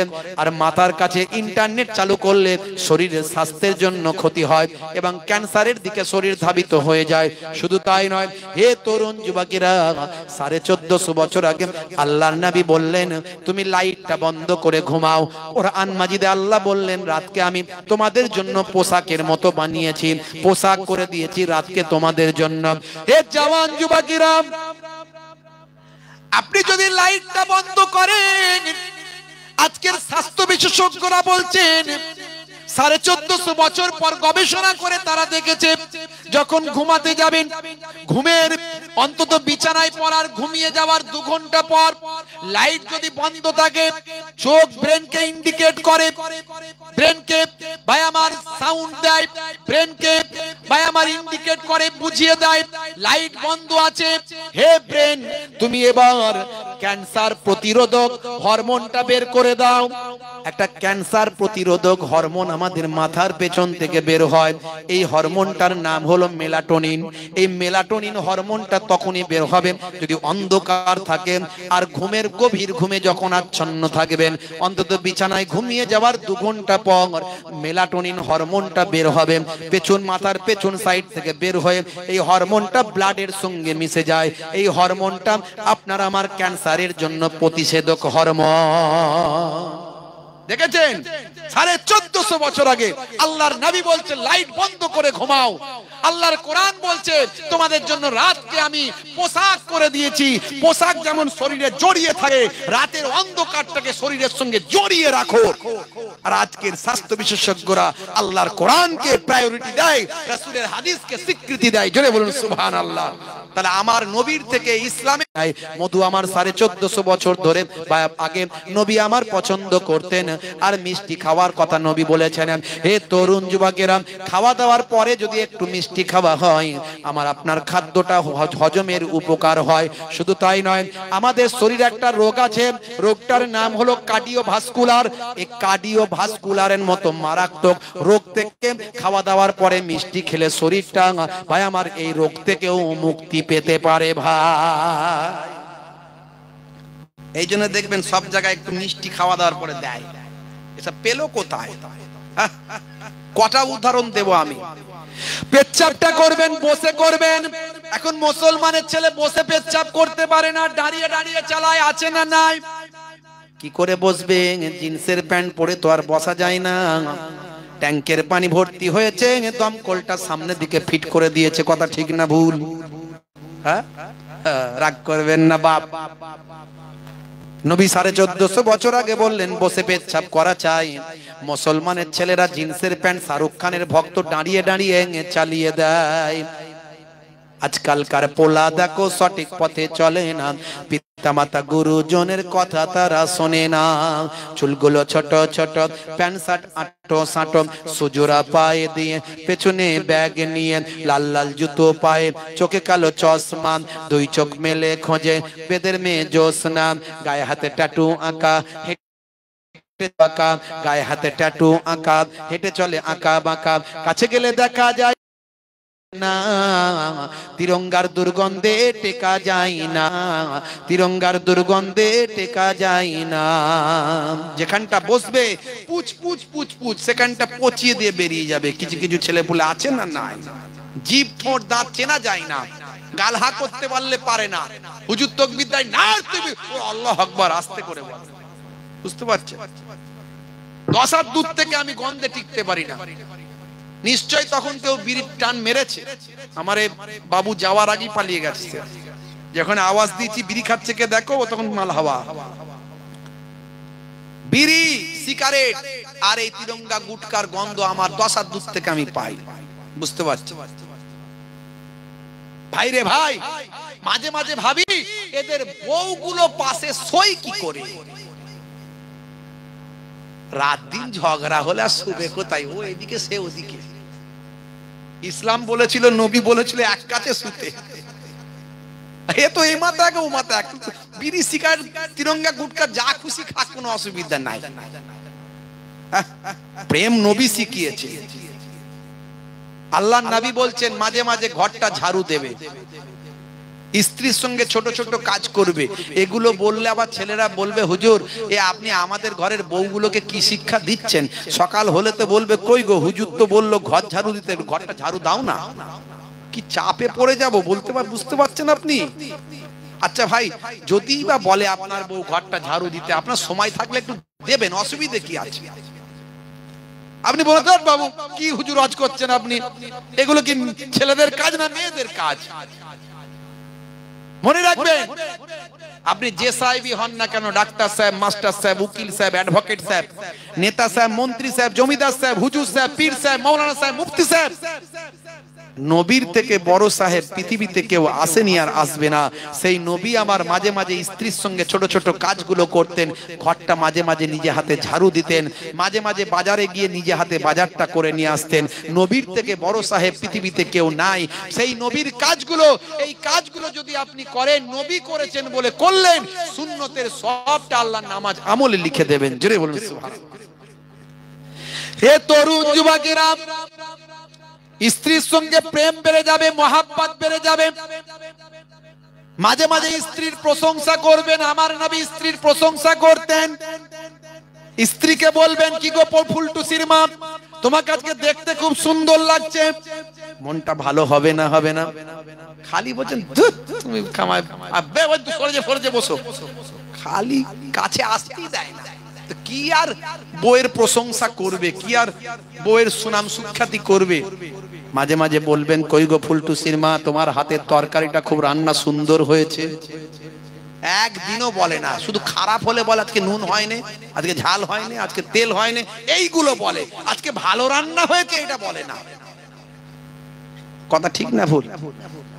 আবার গিয়ে লক্ষ্য রাখবেন, কালকে যেন গিয়ে বলবেন না, দুপুরবেলা ঠিক করে নিচ্ছি হুজুর, আপনার কাছে শুনে গেলাম, দুপুরবেলা কালকে বলবোই বলবো, ভালো হোক আর খারাপ হোক, তরকারি যখনই দেবে একটু খাই, খেতে খেতেই বলে দেবো, কই গো আজকে ফুলটুসির মা রান্না দারুণ আজকে করেছে, তরকারি দারুণ হয়েছে। আবার দেখা গেল এরকম না হয়ে যায়, তরকারিটা পাশের বাড়ির চাচি দিয়ে পাঠিয়েছে, হিতে বিপরীত হয়ে যাবে তখন। বুঝতে পারছেন কথা? ভাইরা আমার, তরুণ যুবকেরা আমার, হে আমার মুরব্বিয়ানেরা, আল্লাহর নবী বললেন বসে পেচ্ছাপ করো। স্বাস্থ্য বিশেষজ্ঞরা বলছেন নবী ঠিকই বলেছেন, বসে পেচ্ছাপ করলে শরীরের অবাঞ্ছিত বায়ু, বাতাস, বায়ু, সে বায়ুটা বেরিয়ে যায়, অবাঞ্ছিত বায়ু।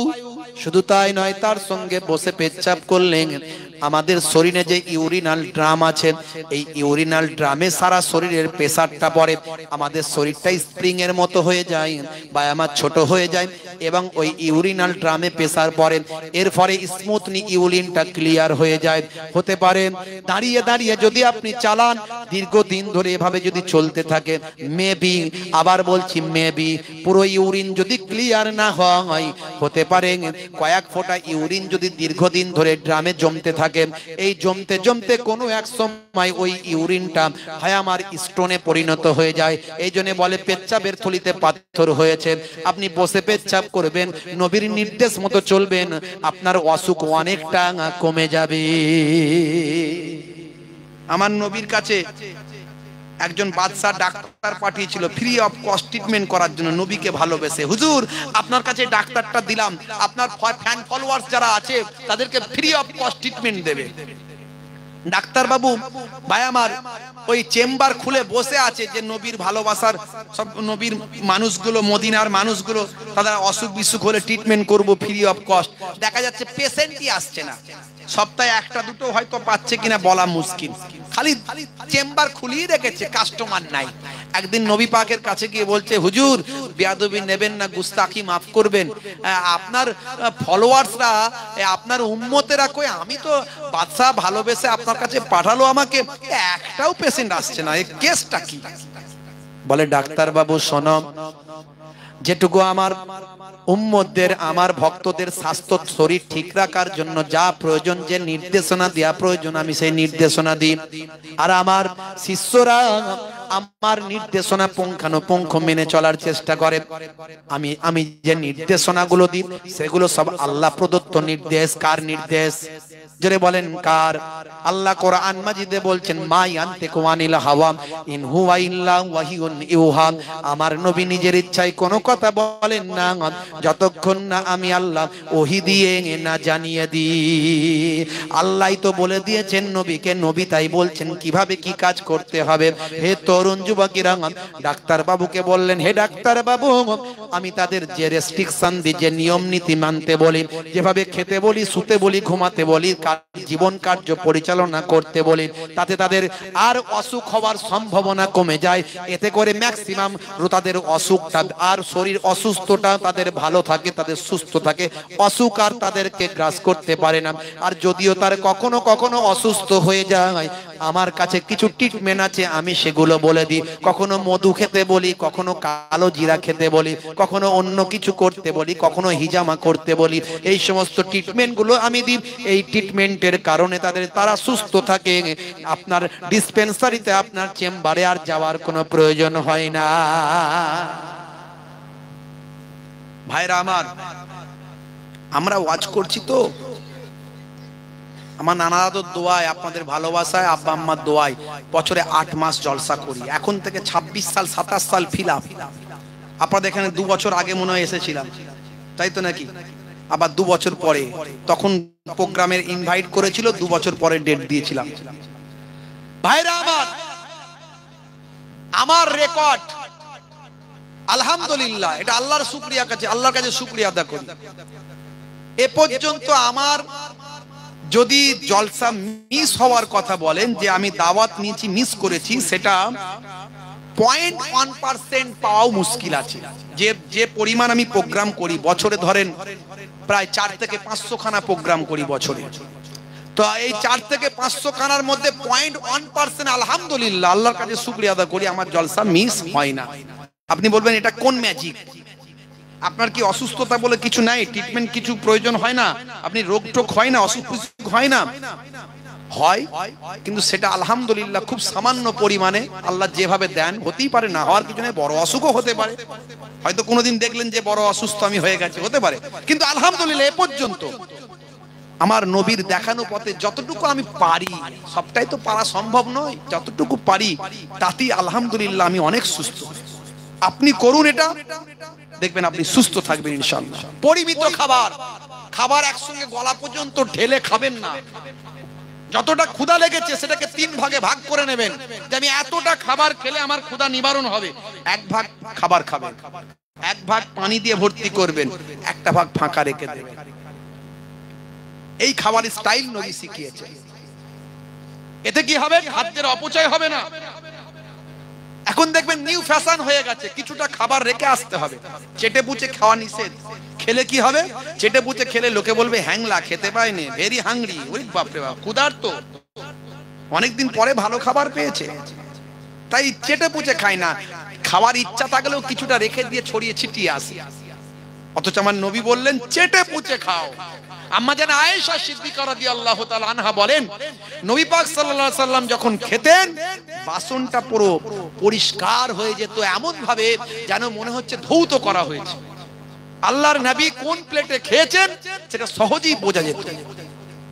চেটে পুচে খাবেন, আঙুল চেটে খাবেন। অনেকে এখন কাঁটা চামচ পারে না, ছাড়ে না, এদিকে টানছে ওদিকে টানছে, একবার মুখে দিতে গিয়ে 10 মিনিট টাইম লেগে যাচ্ছে। তার মাঝখানে একজন চাচা বসেছে, সে খেয়ে 2 প্লেট খেয়ে হাত মুছে চলে গেল, ওর হাফও খাওয়া হলো না। এই আঙুলের থেকে বড় চামচ কিছু নাই। আল্লাহ আঙুলটা কেন দিয়েছে তো তোমায় বুঝতে হবে না কেন দিয়েছে। আর তুমি এখন মডার্ন হয়ে গিয়ে চামচ নিউ ফ্যাশন দেখাচ্ছ, দেখাকে যাও তুমি, আমার দেখানোর দরকার নাই। হযরত ওমর ফারুক রাদিয়াল্লাহু তাআলা আনহু বলেছিলেন, আত্রকু সুন্নতি বিকাউলি হুমাকা। আমি এই বোকাদের কথা, ওই যারা এরকম করে বোকা, ওরা নিজেদেরকে চালাক মনে করে, কিন্তু আলটিমেটলি ওরাই বোকা। এই বোকাদের কথা শুনে আমি আমার নবীর সুন্নতকে ছাড়বো না। আপনি হাত দিয়ে খাবেন, হাত চেটে পুচে খাবেন। এই চেটে পুচে খেলে স্বাস্থ্য বিশেষজ্ঞদের জিজ্ঞাসা করবেন, যদি চেটে পুচে খাওয়া হয় মুখ থেকে একটা আলাদা ধরনের নালা নিঃসৃত হয়। লালা, এক ধরনের লালা নিঃসৃত হয়, যে লালাটা আপনার আমার হজমের জন্য উপকার হয়ে যায়। সব স্বাস্থ্য বিশেষজ্ঞরা গ্র্যান্ট করেছে আল্লাহর নবীর কথাকে। হে তরুণ যুবকেরা, এরকম অসংখ্য বলা যেতে পারে। আপনি যদি পরিমিত খাবার খান, ভাইরা আমার, খাদ্যের অপচয় হবে না। আমি কালকেই দেখলাম একজনকে কলকাতায় ডাস্টবিন থেকে হাফ বিরিয়ানি পেয়েছে, বিরিয়ানির প্যাকেট থেকে অর্ধেকটা তুলে, ভাই আমার অর্ধেকটা কেউ খেয়ে ফেলে দিয়েছিল। সেই অর্ধেকটা বিরিয়ানির প্যাকেট একজন সুস্থ মানুষ দেখে বুঝতে পারলাম মানুষটা পাগল নয়, কিন্তু ভীষণ ভাবে গরিব, অনাহারে ওয়ার্দাহারে তার দিন কাটে। আহারে সেই ব্যক্তিটা ডাস্টবিন থেকে বিরিয়ানির প্যাকেটটা তুলেছে, অর্ধেকটা বিরিয়ানি তুলে সঙ্গে সঙ্গে খাচ্ছে। আমি ভেবেছিলাম ভাই আমার লাইভ করে মানুষকে দেখাবে এবং দুটো কথা বলবো, কিন্তু আমি ভাবলাম না না, এটা করলে ওই মানুষটাকে অপমান করা হবে, যে মানুষটা খাচ্ছে তাকে অপমান করা হবে। ভাইরা আমার, তরুণ যুবকেরা, কিছু সময় থাকলাম, কিছু কাজ করলাম, সেখান থেকে চলে এলাম। হে মুরব্বিয়ানেরা, হে তরুণ যুবকেরা, এখনো পৃথিবীর অনেক মানুষ অনাহারে অর্ধাহারে দিন কাটায়, তাদের কথা লক্ষ্য রাখুন, খাদ্যের অপচয় বন্ধ করুন। 1450 বছর আগে দয়ার নবী বলেছেন পরিমিত খাবার খাও, অতিরিক্ত খাবার খাবে না, যতটা ক্ষুধা লেগেছে ততটা নয়। তার পরিবর্তে পেটটাকে 3টে ভাগে ভাগ করে, একটা ভাগে খাবার দেবে, একটা ভাগে পানি দেবে, একটা ভাগ ফাঁকা রাখবে, এটা তোমার স্বাস্থ্যের জন্য উপকার হবে। গাপা গাপ খাচ্ছে, পেট একদম এই পর্যন্ত চলে এসছে, কথা ঠিক না ভুল? ওরে বাপ রে বাপ, আর খাওয়ার কম্পিটিশন করছে। হে মুসলমান, একটু আমি সুন্নত গুলোকে বললাম, এগুলো সব সুন্নত, আমাদের নবী এই শিক্ষাগুলো দিয়েছেন। যাদের ভিতরে সুন্নত পাওয়া যায় তারা কেউ পথহারা হয় না। রাসূলের পথে যারা চলে দুনিয়ায়, বাতিলের বাধা তারা মানে না। জোরে হবে না? জোরে হবে না? নিশীথ রজনীতে সেজদাতে যায়, হুসাইনি তাদের নিয়ে ভাবনাতে রয়, বিপদের মাঝে তারা যতই পড়ুক রাসূলের তরিকা ছাড়ে না। যাদের ভিতরে সুন্নত পাওয়া যায় তারা কেউ পথহারা হয় না। জোরে হবে না? ভাইরা আমার কথা বোঝা যাচ্ছে তো নাকি? এই বোঝা যাচ্ছে কি বলতে চাইছি? বোঝা যাচ্ছে? একটু বুঝতে পারছেন তো? মাশাআল্লাহ, আল্লাহ করে আপনারা জ্ঞানী মানুষ। আর বুঝতে না পারলে, বুঝলে বোঝপাতা, না বুঝলে তেজপাতা, বুঝলে বোঝপাতা, না বুঝলে তেজপাতা, কিছু করার নাই। এখন ঘরে চুরি হয়ে গেছে, বুঝতে পারছেন? ঘরে চুরি হয়ে গেছে, তো এখন এক ব্যক্তি থানায় ফোন করেছে, হ্যালো বলছে, ওখান থেকে বলছে বলুন, তো বলছে আমার ঘরে চুরি হয়ে গেছে। তখন ওপার থেকে ইন্সপেক্টর বলছে হোয়াট, ইংরেজিতে হোয়াট, তার মানে কি, সে কি? তখন এপার থেকে বলছে ইংরেজি চালাচ্ছে রে, তো আমাকেও ইংরেজি চালাতে হবে। এপার থেকে এও ইংরেজি চালাচ্ছে, বলছে কাটিং দা বাঁশের বেড়া, ওপেন দা ডোর, সব লইয়া গেছে চোর। বলে সর্বনাশ করেছে। কি ইংরেজি বলছে? বলছে হোয়াট ইজ দা কাটের, হোয়াট ইজ দা বাঁশের বেড়া? তখন এপার থেকে বলছে বাঁশের বেড়া ইজ খাড়া খাড়া, তার উপরে পেরেক মারা। সর্বনাশ, কি ইংরেজি চালাচ্ছে! ওয়াজ কি ওয়াজ হলো হুজুর! পাতা ঝরে গেল, একদম পাতা ঝরে গেল। কি বুঝলে বলো না, কি বুঝেছো বলো? ওই তো বললাম, পাতা ঝরে গেল। যা ওয়াজ করলো ছোট হুজুরের নাতি, পিননগর হুজুরের পোতা, আমাদের পীর সাহেবদের ঘরের ছেলে এসেছিল, ও বাপ রে বাপ, পাতা ঝরিয়ে দিল।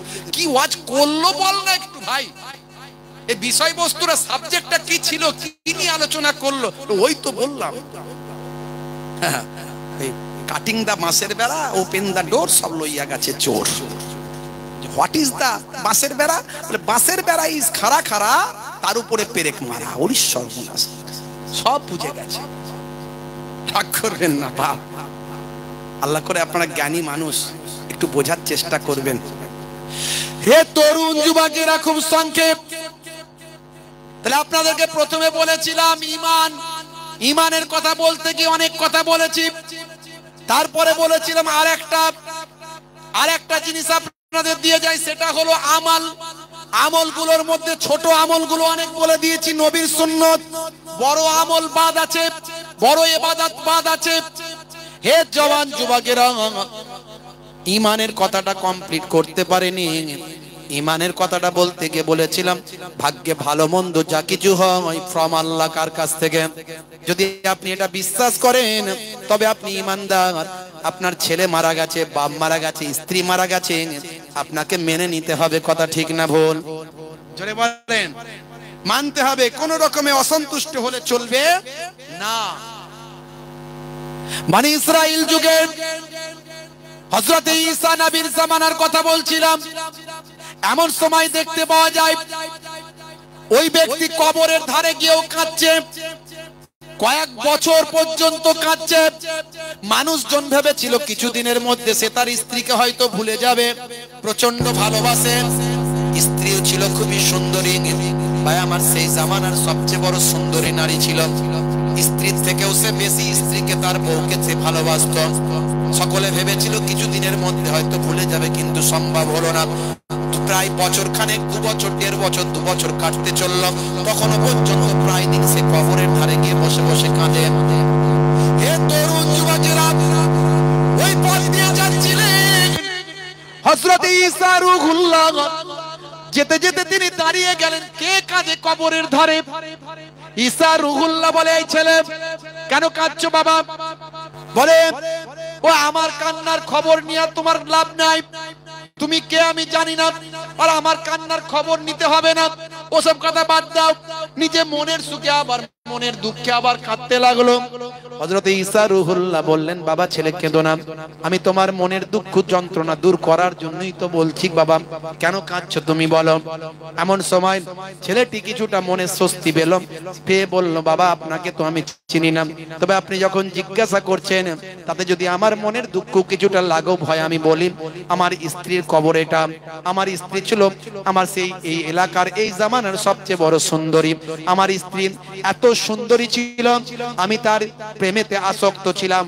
সারা জীবন তাকে কোনোদিন কষ্ট দিয়ে কথা বলতাম না, সে আমাকে মনে দুঃখ দিলেও আমি দিতাম না। আমি আমার স্ত্রীকে প্রাণ দিয়ে ভালোবাসতাম, আমার জীবনের চেয়েও বেশি ভালোবাসতাম। আমার স্ত্রী মারা গেছে, আমি ভুলতে পারছি না। আজ প্রায় কয়েক বছর হয়ে গেল, আমি আমার স্ত্রীকে ভুলতে পারি না। আমি তার কবরের ধারে এসে কেঁদে কেঁদে সময় কাটাই।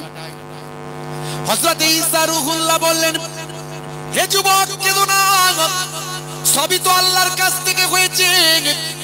আল্লাহর পক্ষ থেকে সবকিছু নির্ধারণ হয়। আল্লাহ যেটা করে বান্দার ভালোর জন্য করে। আমরা প্রাথমিক ভাবে ভাবি খারাপ, কিন্তু পরক্ষণে যদি আমরা চিন্তা করি আল্লাহ যা করে বান্দার ভালোর জন্য করে, এটা আমাদের ঈমান। এই বিশ্বাস যদি তুমি রাখতে পারো তুমি শান্তিতে থাকবে। যুবক বলে, হুজুর এটা কখনোই সম্ভব নয়, আমি আমার স্ত্রীকে ভুলতে পারবো না। এইভাবে আমার যতদিন জীবন চলবে আমি আমার স্ত্রীর কবরের ধারেই কাটিয়ে দেব। হে তরুণ যুবকেরা, হে আমার বন্ধুরা, হযরত ঈসা রূহুল্লাহর হৃদয়ে দয়া হলো। হযরত ঈসা রূহুল্লাহ ঠিক করলেন ওই স্ত্রীকে জিন্দা জীবিত করবেন। সেই সময় বললেন, হে যুবক, তাই যদি হয় তাহলে তোমার স্ত্রীকে যদি আমি জীবিত করে দিই তুমি কি খুশি হবে? বলে, আপনি আবার জীবিত কেমন করে করতে পারেন? সে মারা গেছে, মারা মানুষ কি কখনো জীবিত হয়? বলে, দেখো বাবা, যদি আল্লাহ জীবিত করেন তুমি কি খুশি হবে? বলে, নিশ্চয় আমি খুশি হয়ে যাব আমার স্ত্রীকে পেয়ে। তেমন সময় হযরত ঈসা রূহুল্লাহ 2 রাকাত নামাজ পড়লেন। নামাজ পড়ে বললেন, কুম বিইজনিল্লাহ, হে মুর্দা জিন্দা হোক আর খাড়া হো যা। বলার সঙ্গে সঙ্গে একজন আবিসিনিয়ার, একজন হাবসি, একজন আফ্রিকান, একজন নিগ্রো, একজন হাবসি গোলাম, একজন নিগ্রো গোলাম ভাই আমার উঠে জিন্দা জীবিত হয়ে ভাই আমার বসে পড়ল। তার শরীর থেকে আগুনের ফুলকি ঝরে বেরাচ্ছে, তার শরীরটা আগুনের মধ্যে লিপ্ত ছিল। বোঝা গেল আগুন থেকে উঠেছে, সারা শরীর দিয়ে আগুন ঝরছে। হে তরুণ যুবকেরা, হে আমার বন্ধুরা, এমন সময় ওই নিগ্রো হাবসি গোলাম উঠেই বলল, আশহাদু আন্না, আমি সাক্ষী দিচ্ছি লা ইলাহা ইল্লাল্লাহ ঈসা রূহুল্লাহ। এই কথা সাক্ষী দেওয়ার সঙ্গে সঙ্গে তার শরীরের আগুনটা শরীর থেকে মিলিয়ে গেল। ভাই আমার, দোস্ত আমার, হযরত ঈসা রূহুল্লাহ বললেন, হে যুবক, তুমি যে বলেছিলে তোমার স্ত্রীর কবর এটা, এটা তোমার স্ত্রীর কবর বলেছিলেন, কিন্তু কবর থেকে তো বের হয়ে এলো একজন নিগ্রো, একজন ভাই আমার ওই কি বলে হাবসি চেহারার একজন মানুষ, একজন গোলাম বের হয়ে এলো। আর সে এসেতে কলেমা পড়ল। এই কলেমা পড়ার কারণে আমার আল্লাহ তার কবরের আযাবকে মাফ করে দিল। এ জওয়ান যুবকেরা, সেই সময় যুবক বলল, হুজুর আপনি সেই ঈসা রূহুল্লাহ? বলে হ্যাঁ বাবা, আমি সেই ঈসা রূহুল্লাহ। আল্লাহ আপনার অনেক ক্ষমতা দিয়েছে, আমি নাম শুনেছি। হুজুরগণ, এটা আমার স্ত্রীর কবর নয়, আমার স্ত্রীর কবর হচ্ছে পাশেরটা। আল্লাহর নবী আল্লাহ রাসূল সেই সময় নিগ্রোকে, ওই হাবসিকে অর্ডার করলেন, যাও তুমি তোমার কবরে গিয়ে চলে যাও, কবরে গিয়ে আরামের সঙ্গে চিরনিদ্রায় শায়িত থাকো। হে তরুণ যুবকেরা, আল্লাহর কুদরতি ক্ষমতা, ওই হাবসি আবার কবরের মধ্যে চিরনিদ্রায় শায়িত হওয়ার জন্য কবরে ঢুকে গেল। আল্লাহর নবী হযরত ঈসা রূহুল্লাহ পাশের কবরটার কাছে গিয়ে বললেন, হে যুবকের স্ত্রী, কুম বিইজনিল্লাহ। বলার সঙ্গে সঙ্গে যুবকের স্ত্রী আবার কবর থেকে উঠে ভাই আমার নিচে আস্তে আস্তে উঠে বসে বলল। যুবকের কবর, স্ত্রীর কবরটা শান্তির জায়গা ছিল, কারণ সে ছিল ঈমানদার। ওই হাবসি জীবনে অনেক গুনাহ করেছিল, ওই হাবসি জেনা ব্যভিচারে লিপ্ত ছিল, ওই হাবসি আল্লাহ এবং রাসূলের নির্দেশের বিরুদ্ধে ছিল। ওর কবরটা ছিল জাহান্নামের টুকরা, আগুনের কুণ্ড। কিন্তু ও যখন উঠলো, ঈসা নবীকে পেল, ঈসা নবীকে সাক্ষী দিল, নবী বলে মানল, আল্লাহকে এক বলে স্বীকার করলাম। এইটুকু কথাতেই আমার আল্লাহ খুশি হয়ে তার জীবনের গুনাহ মাফ করে কবরটা জান্নাতের টুকরা বানিয়ে দিলাম। আর এদিকে এই যুবকের স্ত্রীর কবরটা ছিল জান্নাতের টুকরা, কারণ সে জীবনে ভাই আমার অনেক ভালো ভালো কাজ করেছে, নামাজ ইবাদত বন্দেগী করেছিল। এরই জন্য এই যুবকের স্ত্রীর কবরটা আগে থেকেই ভাই আমার স্বস্তির জায়গা ছিল। সে কবর থেকে উঠলো, ওঠার পরে তার শরীরে ভাই আমার সেন্স আসলো, ভাই আমার জ্ঞান ফিরল। সে তার স্বামীকে দেখতে পেল, তার স্বামী প্রচন্ড খুশি হয়ে গেল। স্বামীকে ঈসা রূহুল্লাহ বললেন, যাও তোমার স্ত্রীকে নিয়ে তুমি বাড়ি চলে যাও, বাড়িতে গিয়ে তুমি সুখে সংসারটা করতে লাগো। তার স্বামী আবার নতুন করে যেন প্রাণ ফিরে পেল, স্ত্রীও তার স্বামীকে পেয়ে গেল। হে তরুণ যুবকেরা,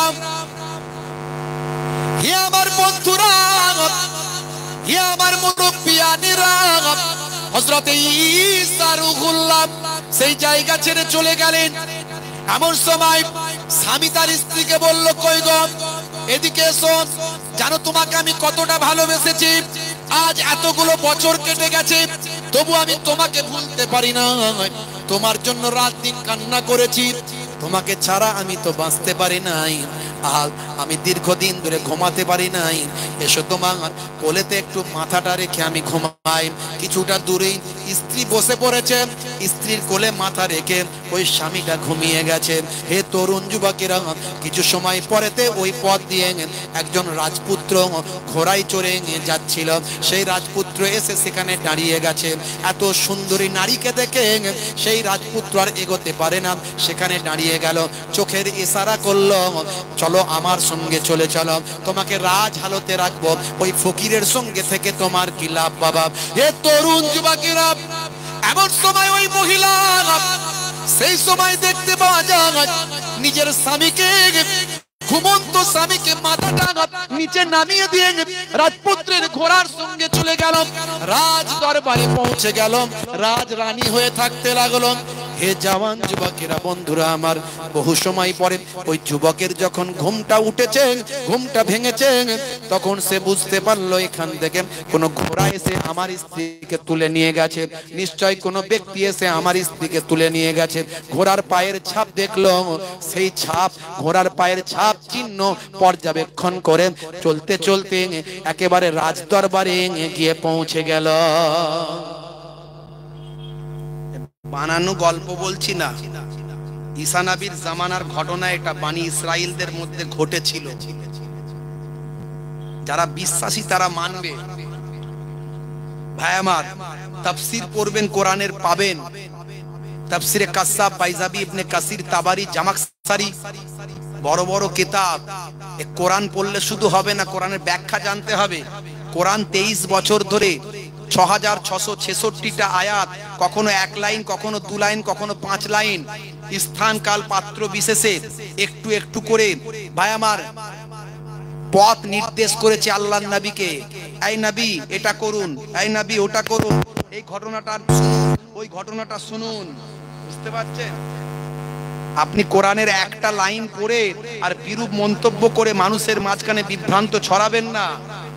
তার আগের লাইন পরের লাইনটা পড়ুন। কোন এক জায়গায় বলা হয়েছে ওইটা করো, সেটাকে আপনি ধরে নিলেন, কিন্তু তার আগের লাইনে কি বলা হলো, পরের লাইনে কি বলা হলো, সেটাকে ধরলেন না। কোরআন মাজিদ বুঝতে হবে। কোরআন মাজিদে আল্লাহ বলেছেন লা তাকরাবুস সালাত ওয়া আনতুম সুকারা, যখন নেশাগ্রস্ত থাকবে নামাজের ধারে কাছে যাবে না। এই আয়াত দ্বারাই বোঝা গেল নেশা চলবে, নেশা নিষেধ নয়। নেশা করলে নামাজ পড়ো না, এটুকুই বলা হলো। আবার অন্য আয়াতে বলা হলো ইন্নামাল খামরু ওয়াল মাইসিরু ওয়াল আনসাবু ওয়াল আজলামু রিজসুম মিন আমালিশ শাইতান। এই আয়াত দ্বারা ডাইরেক্ট মদকে আল্লাহ হারাম করলেন। তাহলে আপনি যদি বলেন কই ওখানে তো মদ খাওয়া হারাম নয়, নেশা করলে নামাজ পড়া চলবে না, বাকি সময় নেশা করা চলবে, তাহলে তো হয়ে গেল। ওই আয়াত ধরে ওই আয়াত দিয়ে পরের আয়াত দিয়ে আগের আয়াতকে ক্যান্সেল করা হয়েছে। পড়বো সবই, কিন্তু আগের আয়াতটা মানবো না, আগের আয়াতটা গ্রহণ করব না, আগের আয়াতের নির্দেশনাটা গ্রহণ করব না। সবই মানবো, সবই নেব, কোরআন মাজিদ মুখস্থ করব, পড়বো, কিন্তু আল্লাহ রাব্বুল আলামিন একটা আস্তে আস্তে আস্তে আস্তে মানুষকে চেঞ্জ করেছেন।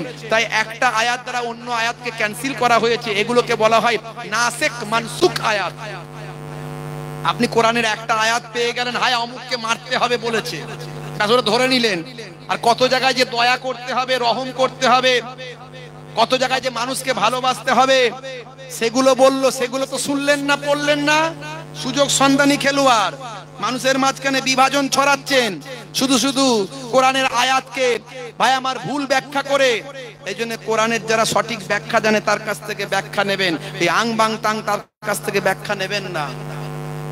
इस्लाम शांतिर कथा बोलेছে, अंधे को रास्ता दिखाने का नाम है इस्लाम, भूखे को खाना खिलाने का नाम है इस्लाम, प्यासे को पानी पिलाने का नाम है इस्लाम, अमानत का नाम है इस्लाम, इबादत का नाम है इस्लाम और मोहब्बत का नाम है इस्लाम। কোরআন বলে দিয়েছে লা ইয়ারহামুল্লাহু মান লা ইয়ারহামুন নাস, যে মানুষের উপর দয়া করে না মহান স্রষ্টা তার উপর দয়া করেন না। কোরআনে আল্লাহ বলে দিয়েছেন লাকুম দীনুকুম ওয়ালিয়া দিন, তুমি তোমার ধর্ম করো আমি আমার ধর্ম করি। আল্লাহ জানিয়েছেন, নবী বলেছেন লা ইকরা ফিদ্দিন, ধর্মে কোনো জবরদস্তি নাই। দ্বন্দ্ব কোথায়? আমি তো শ্রী রামকৃষ্ণ পরমহংস দেবের বাণীগুলোকে বলি, কত সুন্দর তারা কথা বলেছে। স্বামী বিবেকানন্দজির বাণীগুলোকে মানুষের কাছে বলি, দেখো প্রত্যেকটা মনীষী তাদের কাছ থেকে আমাদের ভালো জিনিসগুলো নেওয়ার আছে, নিতে হবে। যার কাছ থেকে যে ভালো জিনিসগুলো আছে নিতে হবে। স্বামী বিবেকানন্দজি বলেছেন, জীবে প্রেম করে যেই জন সেই জন সেবিছে ঈশ্বর। মানুষকে ভালোবাসতে হবে, তবেই তুমি স্রষ্টাকে পাবে। 1450 বছর আগে আল্লাহর কোরআন সে একই কথাই বলেছে, মানুষকে ভালোবাসো। কাল কিয়ামতের দিনে আল্লাহ বলবেন, হে বান্দা আমি ক্ষুধার্ত ছিলাম, তুমি তো আমাকে খাওয়াও না। আল্লাহ, আপনি আবার ক্ষুধার্ত কেমন ছিলেন? তোমার পাশের বাড়ির ব্যক্তিটা ক্ষুধার্ত ছিল, সে ক্ষুধার্ত থাকা মানে আমি আল্লাহ ক্ষুধার্ত ছিলাম। এখানে কোনো মুসলমান নয়, হিন্দু নয়, খ্রিস্টান নয়, মানুষ। আগে মানুষ হও, তারপরে মুসলমান হবে। মানুষই হতে পারলাম না তো কিসের মুসলমান? আল্লাহ বলবেন, হে বান্দা আমি উলঙ্গ ছিলাম, তুমি তো পোশাক পরালে না। আল্লাহ, আপনি আবার উলঙ্গ কেমন করেছিলেন? তোমার পাশের বাড়ির ব্যক্তির পোশাক ছিল না, ছেঁড়া পোশাক পরে ঘুরে বেড়াতো, তাকে তো একটা পোশাক তুমি দিলে না। কোন মুসলমান নয়, হিন্দু নয়, খ্রিস্টান নয়, জৈন নয়, পাশের বাড়ির ব্যক্তি কষ্ট পেলে তোমাকে অনুভব করতে হবে, তার কষ্ট লাঘব করতে হবে। এর নাম ইসলাম। জোরে বলুন সুবহানাল্লাহ। আমরা ইসলামের অপব্যাখ্যা করি, এখন নানা রকমের দল মত রাজনীতি সব চলে এসছে, বুঝতে পারছেন? এইসব রাজনীতির নেতারা মানুষে মানুষে মারামারি করে সেই শকুনের বাচ্চা বলছে, শকুনির বাচ্চা বলছে, মাগো অনেকদিন গরুর মাংস খেলাম আর ছাগলের গোস্ত খেলাম, ভেড়ার গোস্ত খেলাম, একটু মানুষের গোস্ত টেস্ট করে দেখতে চাই। মাকে বলছে, মা বলছে, পাগল হয়েছিস নাকি? মানুষের মাংস, মানুষের গোস্ত কি ভাগাড়ে পাওয়া যায় নাকি? ও হয় মারা গেলে শ্মশানে পুড়িয়ে দেয়, আর নাহলে কবরে ঢুকিয়ে দেয়। তখন বাপ শকুনিটা বলছে, কোনো চিন্তা নাই, ব্যবস্থা করছি। কি ব্যবস্থা করবে? দেখো না কি করি। গরুর গোস্ত নিয়ে গিয়ে, টুকরো নিয়ে গিয়ে মুখে করে মন্দিরে ফেলে দিল, আর ভাই আমার শুকরের গোস্ত মুখে করে নিয়ে এসে মসজিদে ফেলে দিল। সকালবেলা ঢিসুম ঢাসাম শুরু হয়ে গেল, কত ডেড বডি পড়ে গেল। এবার ছেলেকে বলছে, কার মাংস খাবি খা। বুঝতে পারছেন কথা? হ্যাঁ, এই যে শকুনির জাতগুলো সব আছে, তারা চাইছে সব সময় আমাদের সাবধান থাকতে হবে, তাদের ফাঁদে পা দিলে চলবে না। তারা ফাঁদ তৈরি করে, ফাঁদটাই পা দিলে চলবে না। দেখবেন আমাদের কোরআনকে ছিঁড়ে দিচ্ছে। আপনি রেগে আগুন, এই রাস্তায় নামতে হবে, আগুন জ্বালাতে হবে, পথ অবরোধ করতে হবে, এই করতে হবে, এই পুড়িয়ে দিতে হবে। এটাই তো তারা চায়। আপনি পুড়িয়ে দেন, আপনি পথে নামুন, আপনি মারপিট করুন, তারা তাদের কামিয়াব হয়ে যাবে, তারা তাদের দলটাকে ঠিক করে ফেলবে, তারা রাজনীতির অঙ্কটা কষে ফেলবে। এটাই তারা চায়। আপনার কাজ কি তাহলে হুজুর? আপনি কি বলছেন আমাদের কোরআন পুড়িয়ে দিলে আমাদের নবীর বিরুদ্ধে ষড়যন্ত্র কিচ্ছু করবে না? করবেন। কি করবেন? এলাকার গণ্যমান্য 10 জনকে পাঠাবেন থানায়। আপনারা কেউ যাবেন না, যে যার গ্রামেই থাকবেন, 10 জনকে পাঠাবেন থানায়। তারা গিয়ে ডেপুটেশন দেবে, কমপ্লেন করবে, সেখানে না হলে এসপির কাছে যাবে, সেখানে না হলে হাইকোর্টে যাবে, মামলা করবে। ভাই আমার, সমাজের গণ্যমান্য ব্যক্তিদেরকে দিয়ে ব্যবস্থা নেবে, আইনের পথে চলবে, আইন হাতে তুলে নেবেন না। আজও আমার এই রাজ্য অনেক শান্তির রাজ্য, রামকৃষ্ণের রাজ্য, বিবেকানন্দের দেশ, বিবেকানন্দের বাংলা, রামকৃষ্ণের বাংলা, ভাই আমার স্বামীজির বাংলা, এই বাংলা ফুরফুরার পীর মুজাদ্দুজ্জামানের বাংলা। এখনো এখানে আমাদের পুলিশ প্রশাসন, আইন ব্যবস্থা অনেক অনেক ভাই আমার ভালো কাজ করে। এখানে অন্যান্য রাজ্যের থেকে আমার রাজ্য অনেক উন্নত এবং অনেক শান্তিদায়ক। তাই ফাঁদ কিন্তু তারা পাতার চেষ্টা করবে। আমাকে আপনাকে সঠিকভাবে চলতে হবে। বাবা মার ইসলাম বুঝতে হবে, রাসূলের সুন্নাত, রাসূলের তরিকা জানতে হবে। হে তরুণ যুবকেরা, খুবই সংক্ষেপ করে বলি, ছোট করে। এমন সময় দেখতে পাওয়া যায় ওই ব্যক্তি, বনি ইসরাইল যুগের ওই ব্যক্তি ঘুম থেকে উঠলো। ঘুম থেকে উঠে বাবা ভাই আমার চলে গেল, পৌঁছে গেল রাজদরবারে। রাজদরবারে যাবার পরে এমন সময় দেখতে পাওয়া যায় রাজদরবারে রাজরানী হয়ে ভাই আমার ওই যুবক, ওই যুবতী নারী, ওই মহিলা সুন্দরী নারী ভাই আমার রাজপুত্রের পাশে দাঁড়িয়ে আছে। সেই যুবক গিয়ে বলে, হে রাজপুত্র, এই যে মহিলা রাজরানী হয়ে দাঁড়িয়ে আছে, এটা হলো আমার স্ত্রী, এটা আমার স্ত্রী, এটা আমার বউ, আপনি কেন এখানে নিয়ে আসছেন? এই যে তাদের মধ্যে এই ঘটনা ঘটলো ভাইরা আমার, এই সব কিছুর কারণ আজকেও দেখবেন মানুষ চিটিংবাজি করে, ধাপ্পাবাজি করে, অন্যের মাল হরণ করে, অন্যের সম্পদ লুটে নেয়। আয়াতুল মুনাফিকি সালাসাতুন, আল্লাহর নবী বলেন মুনাফিকের চিহ্ন হলো 3টে। কটা? ইজা হাদাসা কাযাবা, যখন কথা বলবে মিথ্যা কথা বলবেন। ওয়াইজা ওয়াদা আখলাফা, ওয়াদা করলে খেলাফ করবেন।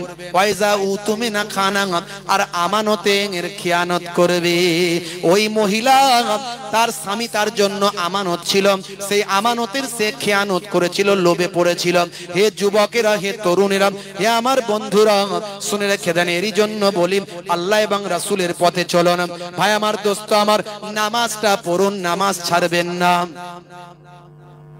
ঈসা নবী কি করেছিলেন আমি বলছি, তার আগে বলে দিই, সবচেয়ে বড় ইবাদত নামাজ। নামাজ পড়লে অন্যায় থেকে দূরে থাকতে পারবেন। নামাজ যদি আপনি পড়েন, আমার আল্লাহ কোরআন মাজিদে বলছেন, ইন্নাস সালাতা তানহা আনিল ফাহশাই ওয়াল মুনকার, নিশ্চয় নামাজ তোমাকে অশ্লীলতা, অন্যায় থেকে দূরে সরিয়ে দেবে। তুমি নামাজের মধ্যে যদি থাকো, হে তরুণ যুবকেরা, হে আমার বন্ধুরা, আপনি নামাজ যদি পড়েন আমার আল্লাহ আপনাকে বিপদ আপদ মুসিবত থেকে আপনাকে বাঁচিয়ে দেবেন। সেই নামাজের সময় যখন হয়, নামাজের মধ্যেও বিজ্ঞান আছে, ব্যায়াম আছে, ভাই আমার সায়েন্স আছে। নামাজ যদি আপনি পড়েন, ওযু করবেন, আপনি যখন ওযু করবেন আপনার মন শরীর শান্ত হবে। আপনি যখন ওযু করবেন আপনার শরীরটা সুস্থতা অনুভব করবেন, একটা শরীরের মধ্যে নতুন করে প্রাণ ফিরে পাবেন। আর 5 ওয়াক্ত নামাজ, এর মধ্যে ভালো ব্যায়াম আর কিছু হতে পারে না। আর নামাজ পড়বেন, আল্লাহর সঙ্গে বান্দার যোগাযোগ হবে। হে তরুণ যুবকেরা, আল্লাহ বলছেন বান্দারে, যদি তুমি নামাজ পড়ো আমি আল্লাহ তোমাকে কামিয়াবি দেব। তুমি কামিয়াবি পেতে চাও, সফলতা লাভ করতে চাও, সাফল্য অর্জন করতে চাও, শিক্ষায় সফলতা পেতে চাও, সফলতা দেওয়ার মালিককে। অনেক পড়াশোনা করলেন কিন্তু চাকরি পাচ্ছেন না, এটা তো আর আপনাকে কেউ জোর করে নিতে পারবেন না। আপনার তখন আপনি বলবেন আমার ভাগ্যে নাই, এই ভাগ্য পাল্টানোর মালিককে। অনেক চাষ করলেন কিন্তু ফসলটা ভালো হলো না, বিভিন্ন রকম অসুবিধা হলো, আমার ভাগ্যে নাই, ভাগ্য পাল্টানোর মালিককে। আল্লাহ বলছেন নামাজ পড়ো, তোমার ভাগ্যটা আমি ভালো করে দেব, তাকদীরটা ভালো করে দেব। মুয়াজ্জিনকে বলছেন আল্লাহ, বলো মুয়াজ্জিনকে বলে, হে মুয়াজ্জিন তুমি নামাজের দিকে ডাকো। হাইয়া আলাস সালাহ,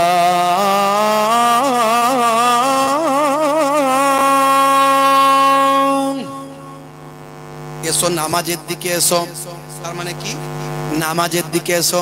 নামাজে এলে আল্লাহ বলছেন মুয়াজ্জিনকে, হে মুয়াজ্জিন বলে দাও নামাজে এলে কি পাবে। এবার মুয়াজ্জিন বলছে হাইয়া আলাল ফালাহ,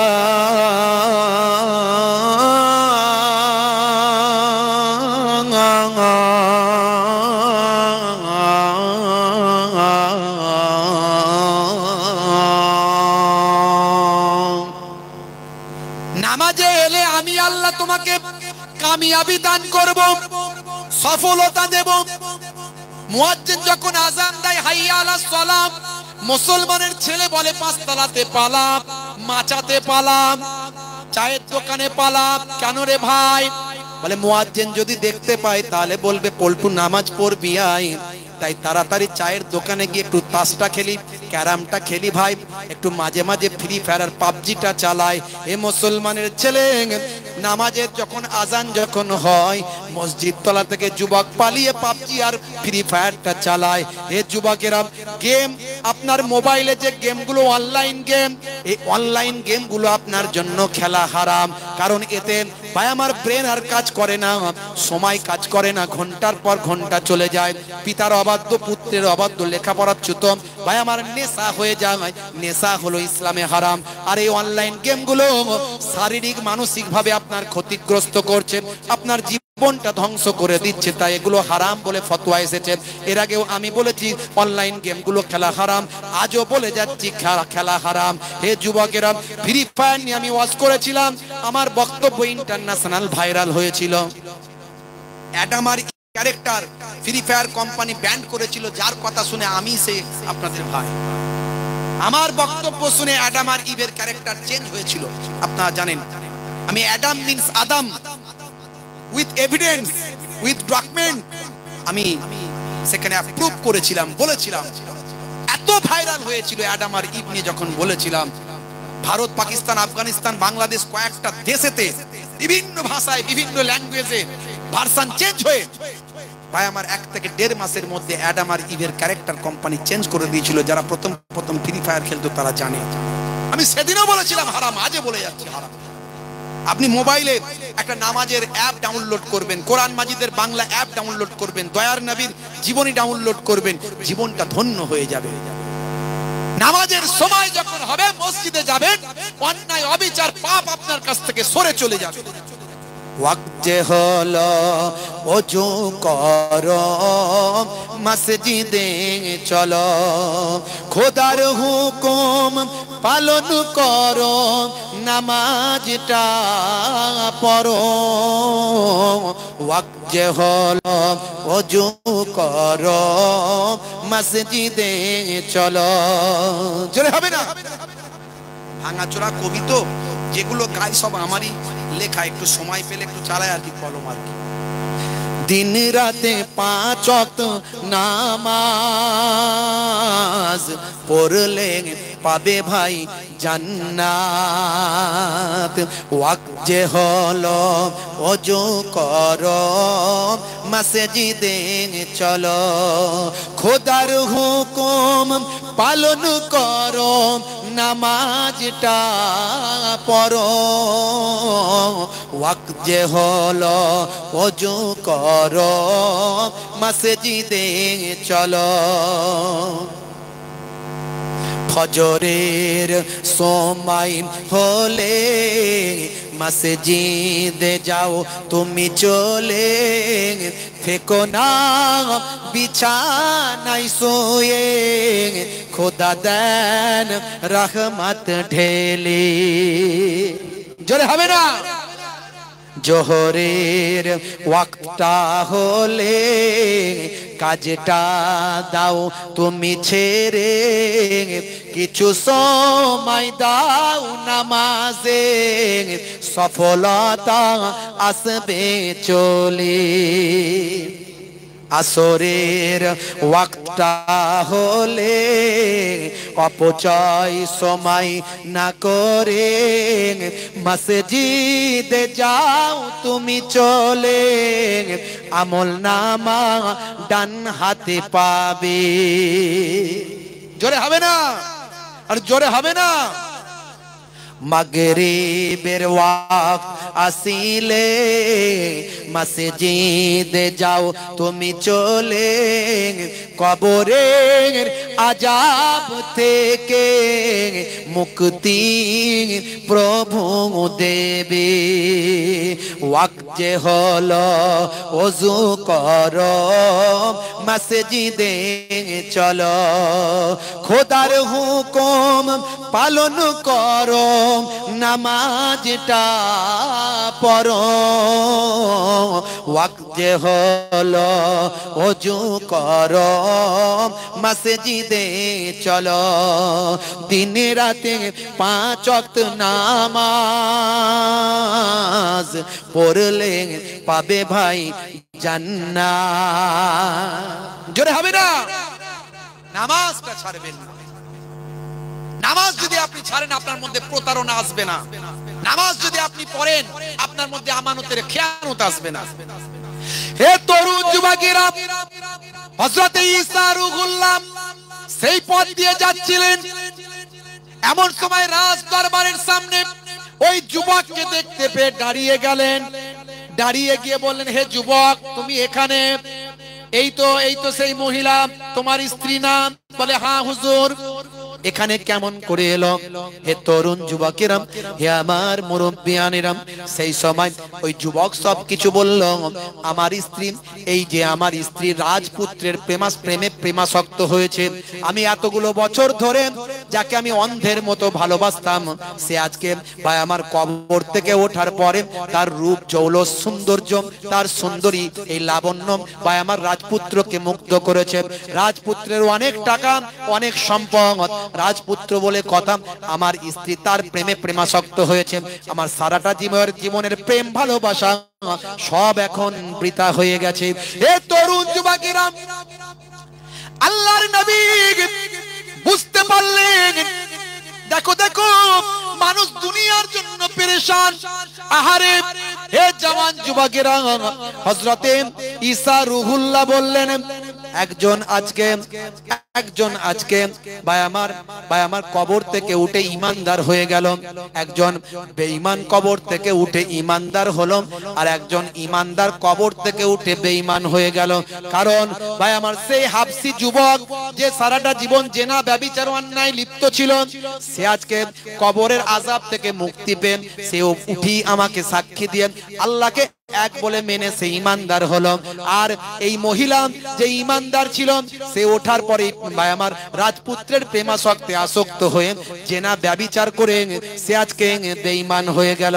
এমন সময় হযরতে ঈসা রূহুল্লাহ বলেছিলেন, এই মহিলা তোমার আর বাঁচার কোনো অধিকার নাই, যাও তুমি আগের জায়গায় ফিরে যাও, যেমন তুমি কবরে ছিলে কবরে চলে যাও। বলার সঙ্গে সঙ্গে সেই মহিলা মারা গেল, তাকে আবার সেই কবরেই দাফন করা হলো। এই যুবককে বলেন, হে যুবক, তোমাকে বলেছিলাম আল্লাহর নির্দেশ মানো। আল্লাহ ভাগ্যে ভালো মন্দ যা কিছু করে সব আল্লাহ মঙ্গলের জন্য, ভালোর জন্যই করে। তুমি কিন্তু মেনে নিয়েছিলে না।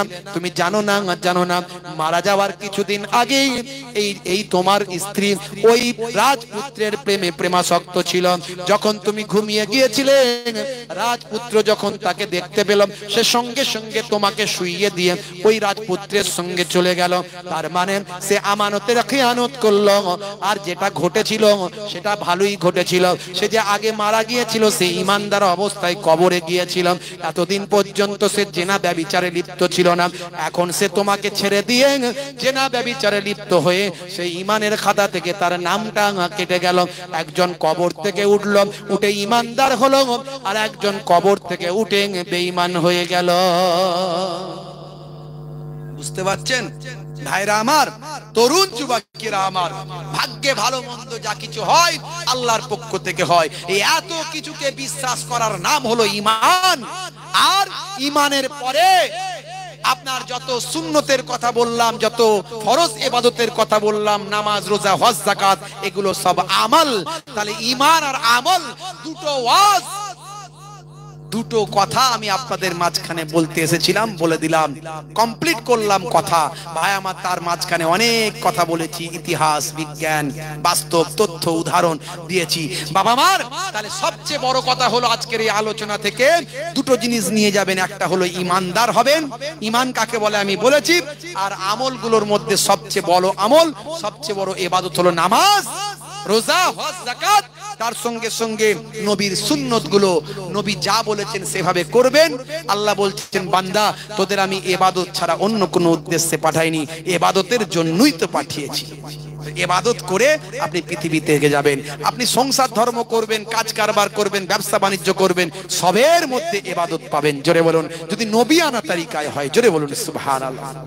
ভাইরা আমার, তরুণ যুবকেরা আমার, সবচেয়ে বেশি নবীকে ভালোবাসবেন, দয়ার নবীর সুন্নতের তাবেদারি করবেন। আমি আপনাদের খেদমত থেকে বিদায় নেব। পরবর্তী অতিথি তিনি নিশ্চয় চলে এসেছেন তো নাকি? আর নিয়ে চলে আসছেন। আর দেরি করব না বাপ, আপনাদের খেদমত থেকে বিদায় নেব। একবার দরুদ শরীফ আল্লাহ। তাবারুক আছে, শেষে দেওয়া হবে, তাই তো? তাবারুক আছে, শেষে দেওয়া হবে। তাবারুক না খেয়ে কেউ যাবেন না। ভাইরা আমার, তরুণ যুবকেরা আমার, মুরব্বিয়ানেরা আমার, দরুদ শরীফ আল্লাহুম্মা।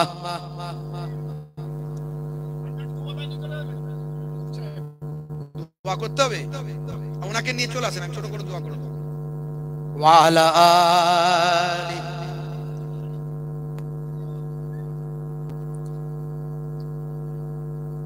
মানুষ বানালে প্রভু, দিলে মানুষ সম্মান, হাসুরের ময়দানে করোনা গো অপমান। প্রভু হাসুরের ময়দানে করোনা গো অপমান।